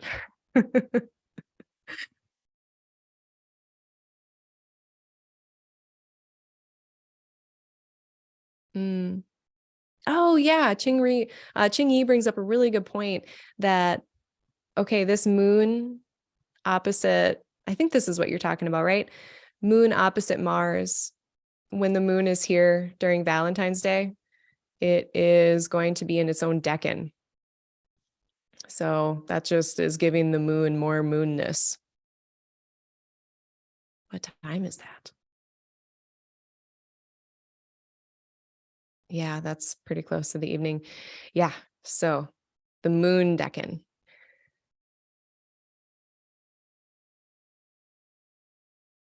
Oh, hi, Stacy. Oh, hi, Stacy. Yay, it's us. We just had a session. It was really, really fun. I really enjoyed it. Thanks for coming. Thanks for tuning in. And yeah, quite right. Yeah, it's an exploratory process for sure. And aren't we lucky that we all just get to, I mean, the internet is so fantastic. We are just, it's almost overwhelming, like being on the internet and like seeing all the possible spiritual traditions one could learn about. And appreciate, and, you know, just having the ability to even just try to take like the really helpful things and integrate them into our lives from so many different traditions is really, really a blessing, very much a blessing. I did hear one thing though that was super interesting. Then I'm going to get back to the astrology, but this just came to mind. There was like a Tibetan prophecy that the Dharma would be taken to the West by an iron bird, like an airplane per se. Maybe that's what they meant and they didn't realize it. And like, sure as shit, you know, in the 70s, we got the Dharma coming to the West, and airplanes have helped that very much. So yeah, that was like, you know, like, wow, man, that's crazy. I don't even know what to think about that. That just like made me like excited and unsettled. Okay. So we are halfway through the month. Oh my God. The sun is going to go down soon. Okay. Got like 2 hours left of sunlight here. The nice thing though, so I only have a window, like it's a patio door that faces north. which sucks. It's like a cave and it only faces north. But now that there's snow all over the ground, it's reflecting a bunch of light in here. And that's been really, really nice. So thank you, the snow. Okay. So then on the 15th, then we are actually getting this Venus conjunct Neptune that is actually going to perfect. So this is just a fantastic day. I mean, even the day before, like the 13th, 14th, 15th, all really, really good days to be engaged with art, creativity, your spiritual stuff, your altar, mystical life, anything like that, where we're connecting with ourselves, connecting with others, connecting with spirit. Where like if you got like a vision board kind of practice that you do, it's a fantastic time to do that. I'm going to be dancing on these days, probably making up some choreography, anything where you need to use your imagination.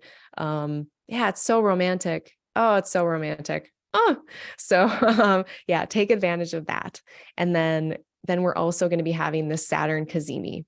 And I already discussed a bunch of themes with these two. So this just extends into the 15th, like the 13th, 14th, 15th. It's all of these opportunities of themes I had mentioned before with them.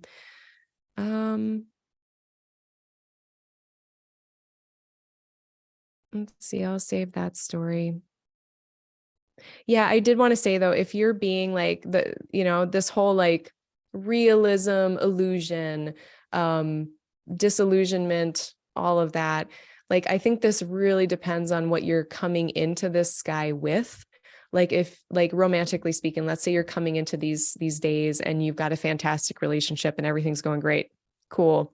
But like if you're being deceived or some shit, maybe it'll come to light. Maybe you'll be like, oh my God, I'm deceived, and then, it's like with great heights come great falls. So anytime we get this idealism, these Neptunian expectations, that's a dangerous game to play. Very, very dangerous game. It can turn out really great, but boy, if it does not, owie, owie, owie, owie. So I hope that doesn't happen to anybody, but that was just something that I saw that maybe could happen. But and then the other word, inspiration. So Venus and Neptune, great day to be inspired. If you don't feel inspired, 13, 14, 15th, those even like 16, 17th, those days are going to be good to take in some inspiration, read books, watch movies, read poems, whatever you need to do to try to just like fill your cup. If you do feel really uninspired, that's kind of something I like to do is if I feel inspired, I create. If I don't feel inspired, then I try to take in works from other people, and time again, it works to help inspire me and kind of get my own juices flowing again, if that's something that you ever struggle with. I think people talk about like creative blocks. This could be like a breakthrough for a creative block, maybe like the overthinking. Sometimes Aquarius can be charged with overthinking things, and it could be kind of a way to move through that. I don't even really like the word block necessarily, just because it feels like we almost enforce that concept just by calling it that or saying that. Like, I don't know. I have an alternative, but I just call it, do I feel inspired or do I feel uninspired? And I try to leave the word block out of it because I feel like it just reifies the notion that there's something wrong. Sometimes maybe on that note with creativity, the creative process is made up of like, we are creating stuff, we're being generative. There's a generative process where we're just spitting stuff out. You can think of the most loose part of that as like brainstorming. But then after we're done just getting stuff out onto the page, then there's the second process of editing and honing and chiseling and whittling. I think that sometimes when we try to meld those together at the same time, it can create some problems. I think also our own sense of inner criticism and doubt. If there is such a thing as a creative block, it might be doubt and fear. Like, where is that resistance coming from? Like, if there's a sense of resistance in creating, is it coming from a fear that you're not going to be good enough? Is it coming from, I don't know, like high standards that you put on yourself, that it has to look like this or it has to be like this, instead of just being soft about it and open and accepting, like Pisces, and just putting it down there. It's like, you don't have to show anybody. If it sucks, you can throw it away. Like if you decide upon the editing part of that creative process that like it's not good or it's not up to your standards, that's okay. Like we don't have to identify ourselves with what comes out of us in terms of art and creativity unless we want to, but like it's not, I don't find it to be very helpful. And I think it can kind of hold us back sometimes. So maybe another theme here is just like moving through any of those types of resistances to creativity if you're a creative person, and being able to maybe a little easier on this day. Okay. Oh, and the Saturn Cazimi. So now we're there. We're on the 16th of February. This is pure expression, you know, and usually we're used to the faster planet moving through the fires of the sun. With these slower moving planets, we actually get the sun as the one who is moving over the slower planet. So, you know, that we just have this very clear vision, clear sight, clear expression of Saturn. So if there was any question, if we're like, you know, I just feel like this isn't working, or I can't get to where I need to be, like I want to go to this other side and there's just something that feels like it's holding me back, maybe on the 16th we'll be able to see very clearly what that is, what is holding us back, what the structures are that are around us if we're unclear about the circumstances even that are surrounding us, uncertain about how to manage our time, uncertain about timelines. Maybe on the 16th, we'll get a little bit more information about that. Also, just like Saturn being authority or having kind of rulership over some kind of responsibility, like we can embody that authority. We can embody that kind of supervisor mode. And yes, maybe it's burdensome. Maybe we have a lot of responsibility, but we can kind of step into that a bit on the 16th and be like, okay, I'm going to put on my big girl pants and I'm going to do the things. So that is the vibe for Saturn Cazimi. Very clear expression of Saturn in a way that maybe we can embody it a little easier. Now, granted, the younger you are, the harder that's going to be. So that's my general rule with Saturn is that the older you get, the more Saturn makes sense, because Saturn is experience. Saturn is time. Saturn is mastery. And it takes time to get experience. It takes time to master things, to embody really high standards even. It takes a long time to do that. And if, no offense, but if you're in your 20s, likely chances are you just haven't had enough time yet. So if you're younger and you're listening to this and this Saturn Cazimi just feels like, I don't know, more of a critical reality check or something like that, maybe showing you, you know, the gap between what you would like to embody in terms of your standards and where you would like to be, where you are, and the gap between getting there. If you're a little older, the older you are, maybe it is this Cazimi is more stepping into that, feeling comfortable with that, being very expressive about that. And like, yep, I have experienced these things. I have mastered these things. So that was the other thing I was kind of wondering about. And then on the 17th, then we get the completion, or no, it's actually, does it complete? Yes, it does. This very nice sextile. This is great for commerce, for buying and selling, we got Mercury sextile Jupiter. So Mercury is buying and selling, trading, exchanges, communication, and it's running into the rays, or it's sending its ray to Jupiter, who is optimistic, accepting, growthy, abundant, balanced. So it's a great time to be working on projects with people, untangling ideas, untangling details. And we can put all of those like small mercurial bits of information into like a wider context with Jupiter. So it just feels like a really good day to do some cognitive heavy lifting, or, you know, just working with others in our ideas. Yeah, buying and selling, making deals, asking for help too, because Jupiter is an affirmation. It's saying yes. So if Mercury needs help with something, they can ask Jupiter. Jupiter's probably going to say yes. And then we get the sun into Pisces. Whoops. So let's talk about Pisces for a minute. I want to cite someone who's really just wrote a really cool thing.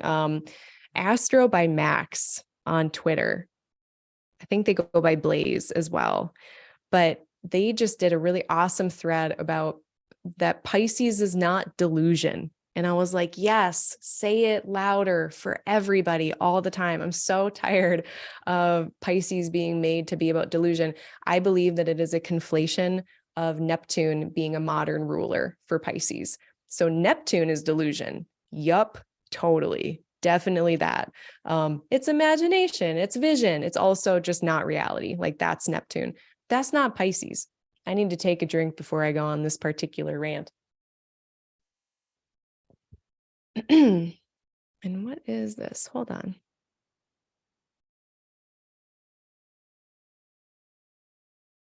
Okay, so Sun enters Pisces. What is Pisces? So Pisces is water. It is mutable. It is changeable. It is adaptable. It's not going to be the same all the time. It's water that's going to fill kind of the bowl that you put it in. It's going to fill whatever space. It can almost be too acquiescing or too accommodating, because Pisces in that mutable water finds it so easy to just adapt to whatever it's around. But that's not the same as delusion. Yes, we might have a harder time with boundaries because we are able to be so adaptable and flexible. So it is important that we keep healthy boundaries with our Pisces planets or the places in our chart that have Pisces. But here's the thing that I think really is the alternative to thinking about Pisces as this delusional thing is Jupiter being the ruler. So Jupiter ruled Pisces since as far as back as we know in Western traditional Hellenistic type astrology. And Jupiter is about wisdom, knowledge, mediation of disputes, the order of law, dignity, freedom, balanced growth. Essentially, like Jupiter is not fuckery. It's not shenanigans. That's not Jupiter. Maybe Jupiter retrograde in a night chart is a little different, but just Jupiter on its own as a ruler of Pisces is about knowledge. It's about like even like the inward knowledge that we have, going inward for answers, going inward for guidance. But it's certainly not just inherently like, I don't know what's going on. Now, one thing to note, and now this is maybe going to confuse us a little bit, but the sun is subjective. So as much as Jupiter and Pisces might be about truth and wisdom and knowledge, with the sun being here, it might be a subjective truth. So we got this notion of more than one truth. There's the truth that I experience. It's very real. And then there is also as far, as close as we can get to objective truth. But so, just keep that in mind. I have seen plenty of Pisces planets kind of not realize that and then think that whatever they think is true is the truth. But, in general, just Pisces as a sign, we can be very oriented toward facts still. But one example that I have, and I'm going to share my screen here because there's a great example.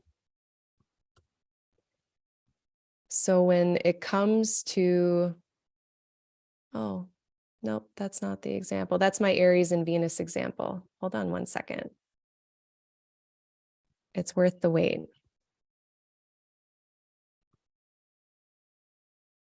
Oh, here it is. Okay, here's a science thing. We don't worry about what it says. But this to me is a great example of Pisces. And I will tell you why. This to me is a great example of even like Mercury in Pisces. If you've got a Mercury in Pisces, like we think of like graphic designers or, people who are good at making representations, like visual representations of information. And that's exactly what this is. So this is a study I just posted about on Twitter about, I won't get into it, but this is a big ass study. It's like 5 studies in one. Like the amount of information in this thing is just dense. It is a dense bake.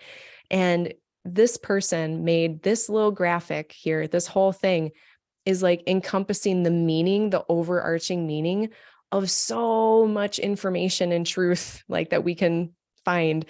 And it's representing it in a symbolic way. It's making up, we just made up like this little ball here is like what a virus could look like. Like that's not real. We made that up. It's symbolic of what a virus is. This is all like a symbolic representation of something that's very true that we have documented and measured. And yep, that's what it is. So I don't think Pisces has to be delusional. It can just be like, it's more flexible in how it expresses its knowledge. Whatever knowledge we have in Pisces, maybe we can express it by visual stuff.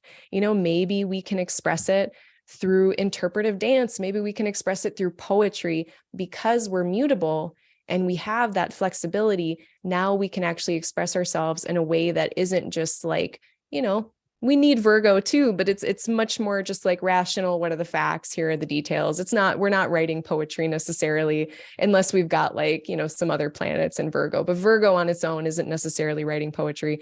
Maybe someone would disagree with me. But the knowledge that we have in Pisces, there's much more flexibility in how we are expressing it. So there's rant complete. Thank you, AstroByMax, for writing that great thread about how Pisces is not delusion. And now we can move on. But that being said, another confounding variable, that was a pun, because Neptune has been in Pisces now for many years. So a lot of people, especially if you've only been doing astrology while Neptune is in Pisces, there is a chance that this might be a hard thing to accept because you've only experienced a Pisces that has Neptune in it, which 100% is delusion and not realness. So just throwing that out there.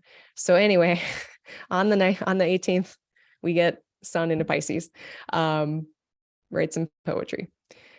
And then right after that, then we're going to get our new moon. And that is actually late on the 19th into the 20th.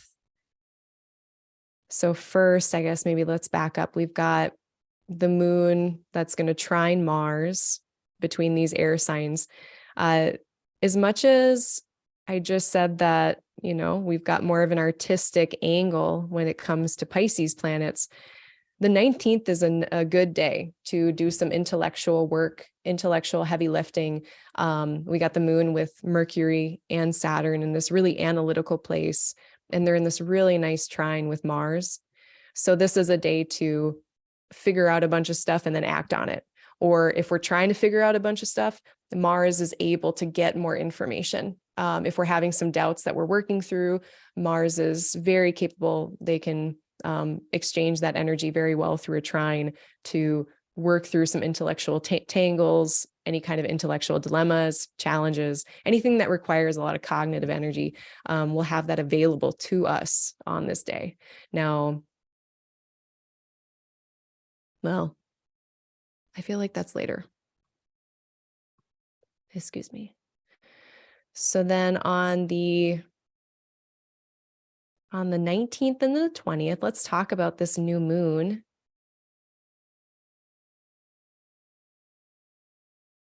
So we're going to get, it's kind of interesting. We keep having these new moons right at the beginnings of signs lately. But this one, it feels so interesting because the moon right before that, the moon goes over Saturn. And so whatever reality check we might be getting there, then in Pisces, I think it's this acceptance, this piece of acceptance of like, okay, that's what it is. And now I'm in Pisces and I can kind of let go and accept it and move on. So that is a bit of the vibe. If you do come into this new moon on the 20th, feeling like a little deflated or like you just did have some kind of reality check, I think this is going to be quite the balm. Venus is still going to be in here present for the new moon. Neptune will be here, which is also very much about forgiveness, acceptance. And it's like its own little bubble because we can't see any of these planets here in Aquarius. We can't see Jupiter. If we're just going from a really traditional angle, the only planet that really connects with this new moon is Mars in Gemini. So it is kind of happening in its own little Piscean bubble. So it might be a good day to rest. It might be a good day to be creative, be with spirit, all of those things I was mentioning kind of with the Venus Neptune conjunction there, and set our intentions for the Pisces part of our chart.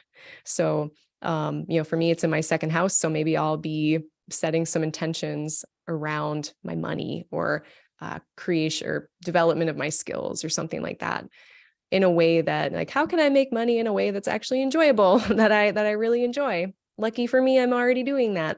But definitely look to what house holds Pisces in your chart to decide what kind of intentions you're going to set for the next lunation cycle. And then I don't have too much to say about that, honestly. Like, it is a Jupiter rule place, even though Jupiter can't see the new moon. There is an optimism and a faith in Pisces that I think will just be very calming and rejuvenating after the moon has just had like some very dry Saturnian Aquarian experiences. And then the next day, and actually before I go into the next day, I'm going to check in with the chat and see how we're doing there.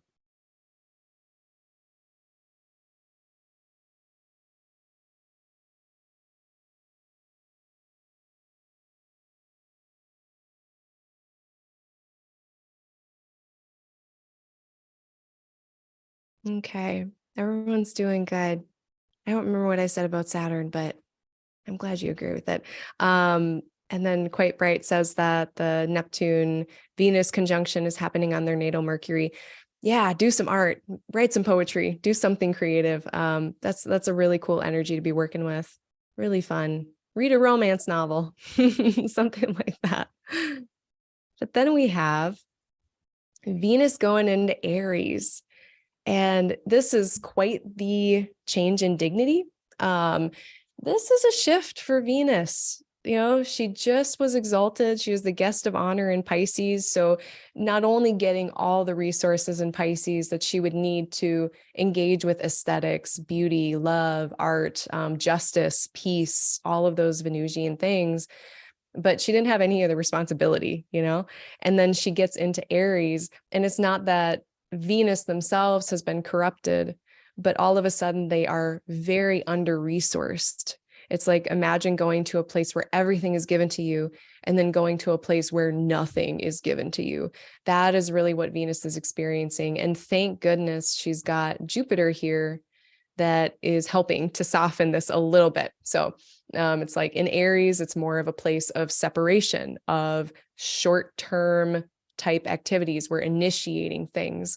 It's a fast pace. And Venus is a nocturnal planet, so she tends to like to go a little bit slower. So in Aries, she's kind of asked to go a little bit more quickly than she would like. She might be experiencing shorter term connections with people instead of more longer term ones. And with Venus's connectivity being more of a moist kind of quality in a fire sign, it gets a little bit dried out, such that it might be a little harder to form connections even. And that could be because of the pace. That could be just because she's in fire and it's just not as easy necessarily. So that is a little bit about Venus and Aries, kind of going from being like princess to like warrior princess. Traditionally Venus dispensed mercy and justice. She was kind of a badass in certain circumstances if things were not fair and not just. And in Aries, she is like literally given a sword. And so, if things are unfair, unjust, Venus comes in and is like, we are not putting up with this shit at all. And that can be a really, really great thing. It's like in our relationships, we might feel more assertive. We might be able to advocate for ourselves a little more easily, actually. So especially if you're someone who has a hard time doing that, Venus and Aries can be a real boon for us to help advocate for ourselves a little bit, with a little bit more ease. And then Jupiter is in here as well, coach teacher saying, yes, do it, go for it. It's you. So this feels really effervescent. The last decan of Aries, the last 10 degrees, is actually ruled by Venus and Jupiter, depending on which system you're using. And so it almost feels to me like having both of them in here, it's like making the whole sign of Aries a little bit more like this last decan, which is much more like fun. And, yes, we're still assertive, but it's like to share my art, to share my connection with you, to be enthusiastic together, to strike out into the wilderness together. All of that just feels very bright and enlivening. So I don't think it's going to be, I don't know, I'm kind of excited for it. And Chiron is not on the map here, but Chiron has been at about 12 degrees of Aries. And I kind of wonder if Jupiter and Venus being here together, and they will eventually have their conjunction like right on Chiron, if that's going to be healing or supportive or some kind of balm to whatever Chiron has been feeling ouchy about in Aries in that part of our chart. So I'm kind of excited about it. Sad for Venus, but excited for Aries for getting Venus in here. And this is where I wanted to show my example of this person who just like, she has Venus in Aries and her sense of style is so funny. So Prue, if anyone watches like the Great British Baking Show, one of the judges, Prue Leith, she wears this super chonky jewelry. Like, look at this thing. It's just, my brightness isn't even all the way up. Like she wears this super geometric, like brightly colored, just absurd. It's always like necklaces, but sometimes earrings. And it's the same, like every episode, it's like the same designer clearly. So I love that because Aries is one, right? It's like one designer that she's like sticking with and just very assertive and loud in the aesthetic that she's choosing. So I really, really love that. And I was like, that is such a fantastic example of Aries, Venus and Aries. So even our like style or our aesthetic might become a bit louder or like assertive in some kind of way. Oh, did I have anything else to say about that? I don't think so. So then on the 21st, we've got that happening. We do have, this is kind of interesting, over the 21st and the 22nd, we've got Mercury trine to Mars. So I had already mentioned a couple days before, what were those days? Let me go back. When the moon was in Aquarius on like the 18th and 19th of February, really great days for doing any kind of intellectual cognitive labor. Again, if you've got forms to do, your taxes, those kinds of things, working with technology, anything that's kind of dry and analytical. Great days to do that with the moon, with Mercury and Saturn. But then again, on like the 21st, the 22nd, we have another opportunity of just like a lot of energy intellectually stimulating between Mercury and Mars being in a trine in air signs. And we also get at the same time a square between Mercury and Uranus, which is super disruptive. So it's like we might have some disruptions, some interruptions, some technical difficulties on the 22nd of February, but at the same time, Mercury and Mars being in trine, it like helps us navigate whatever it is. So I'm not that worried about it. It could also speak to, like I've said before, solutions can be disruptive. So thinking outside of the box a bit, trying new things, going out of our comfort zone in order to problem solve could be a thing that we might have to do on the 22nd of February. But overall, it's a really good day to just like do a bunch of dry work that we need to do, be disciplined about, do the things we don't necessarily feel like doing, but also just, with a trine that can be fun too. So, it might be a fun day to do some competitive board gaming, like play Magic the Get-Togethering with your friends on the 22nd, something fun that's intellectually stimulating, do a puzzle, those might be lighter things to do that are more fun. And then I guess the annoying part though, so before the moon gets into Aries, it's going to be in Pisces. So if we do have like technical difficulties, or if we do have disruptions or intellectual things we need to be working through on the 21st, the moon is with Neptune, and it's not going to feel like it. Like we're probably just going to want to escape whatever our problems are. But then especially like the 22nd, 23rd, we get the moon in Aries for a couple days, and we get this nice sextile stuff happening. So this is fantastic. Now, all of our ideas, what we've been thinking about, maybe any kind of intellectual knots we've been untangling inside of ourselves externally, it's time to act on it. On the 22nd and the 23rd, we can actually put action to our words. We can walk the walks of the talking that we've been doing. So that's neat. I liked that. And then we also have another benefic enclosure. So benefic enclosure alert. A besiegement of cuddles. And that is on the 22nd of February from it's 3:30 in the morning, approximately Central Standard Time, to 4:45 in the evening. So it is a little bit longer, which is nice. It's this bodily enclosure between Venus and Jupiter. So take advantage of that. It's almost like whatever we want to get done, especially if it's with other people, we are probably going to succeed in some regard. It's like the bumpers are up on the bowling lane, you know, so just do your bowling on the 22nd. It's going to work out probably.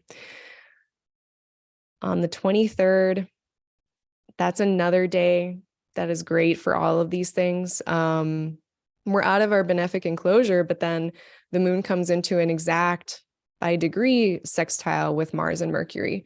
So again, it's really just acting, Mars, fire, action, initiating all of our plans, what we're thinking about. You know, we've got the information we need. We've been analytical and critical about it. So now it's time to just do it. And we've got both of the benefics in Aries to help the moon feel confident and secure in embarking on whatever it really needs to. So I really liked that.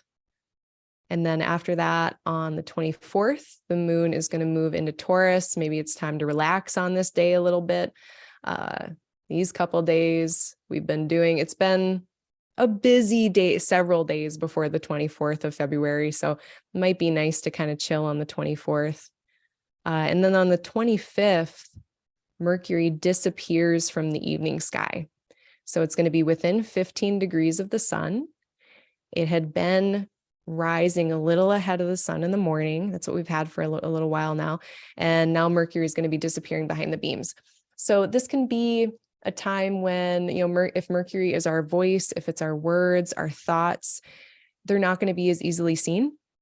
That can be good depending on what you're doing. I always like to use the very benign example of like throwing a surprise birthday party, getting a surprise, buying something secretly for someone that you love or something.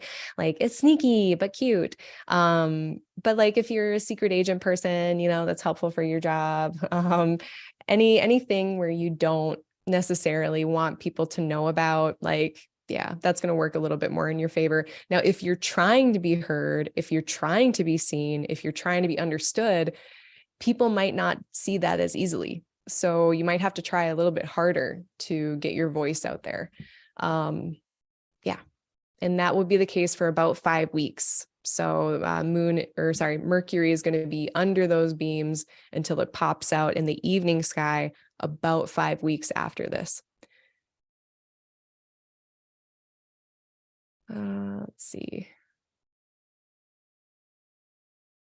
Then there's just a few days in the month left. We got our first quarter moon on the 26th with Gemini. Again, like I had mentioned on Valentine's Day, I was kind of having those trepidations about the moon being opposite Mars, but we get this benevolent kind of intervention here that both benefics are overcoming Mars. So that ameliorates a lot of what Mars could be doing that might be more inflammatory with the moon here. And there's also a benefic enclosure here at the end of the month. But yeah, so just a couple notes. The square with the sun, you know, like I had mentioned, the sun is more of our subjective experience of things. And the moon is actually in a pretty intellectual place of like, okay, but I'm going to get more information. It's getting these very critical rays from a very analytical Saturn and Mercury coming down to the moon.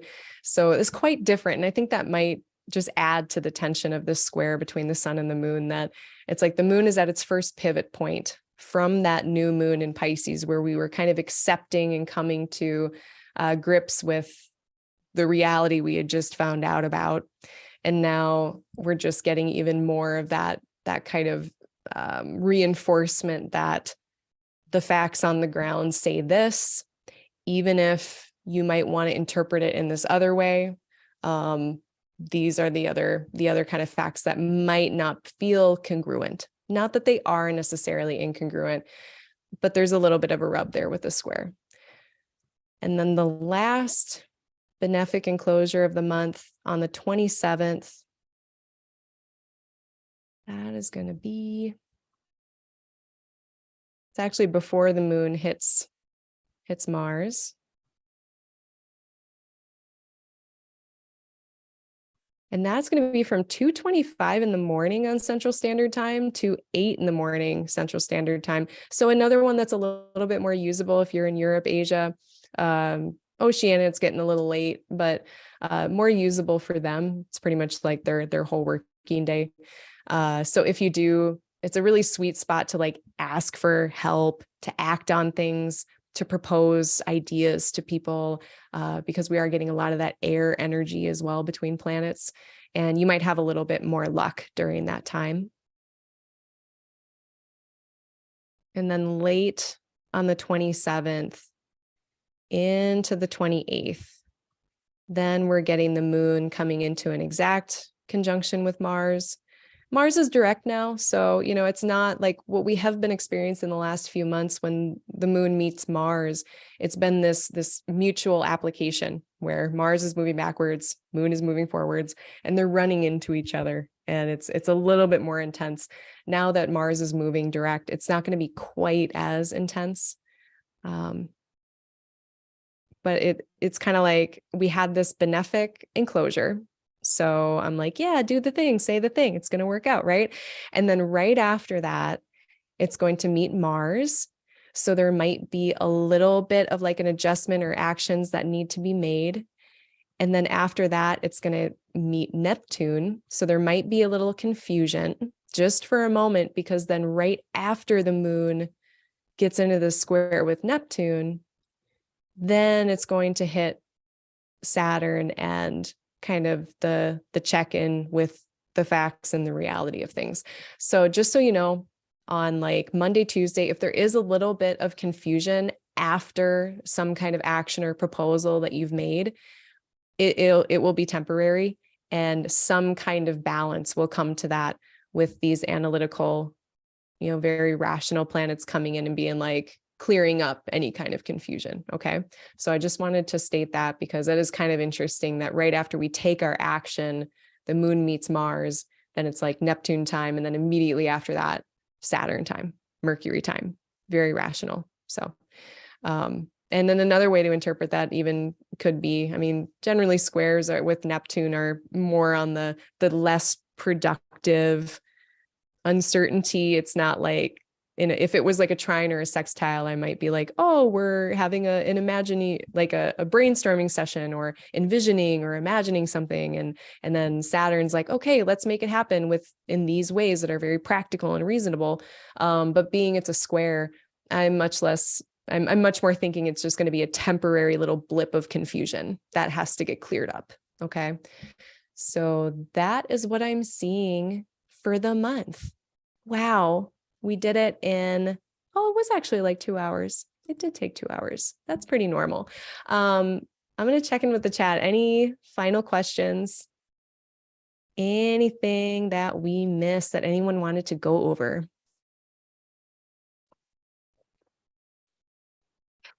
Mercurius is like, Magic the Get-Togethering. Yes. Yeah.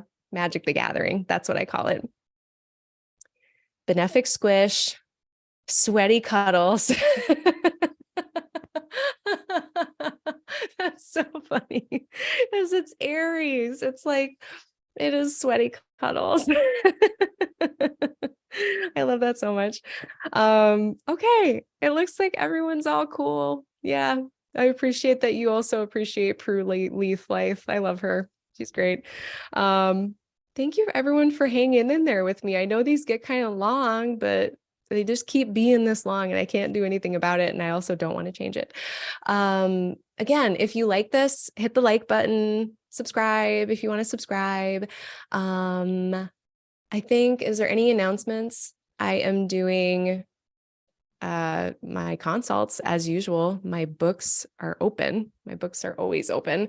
I think right now February is getting a little full. So if you want to get in and have a consult, have a session with me, I think I have some spots left in February, but oh no, I totally do. I think like my whole last week is open at least. So yeah, we've got some room in February.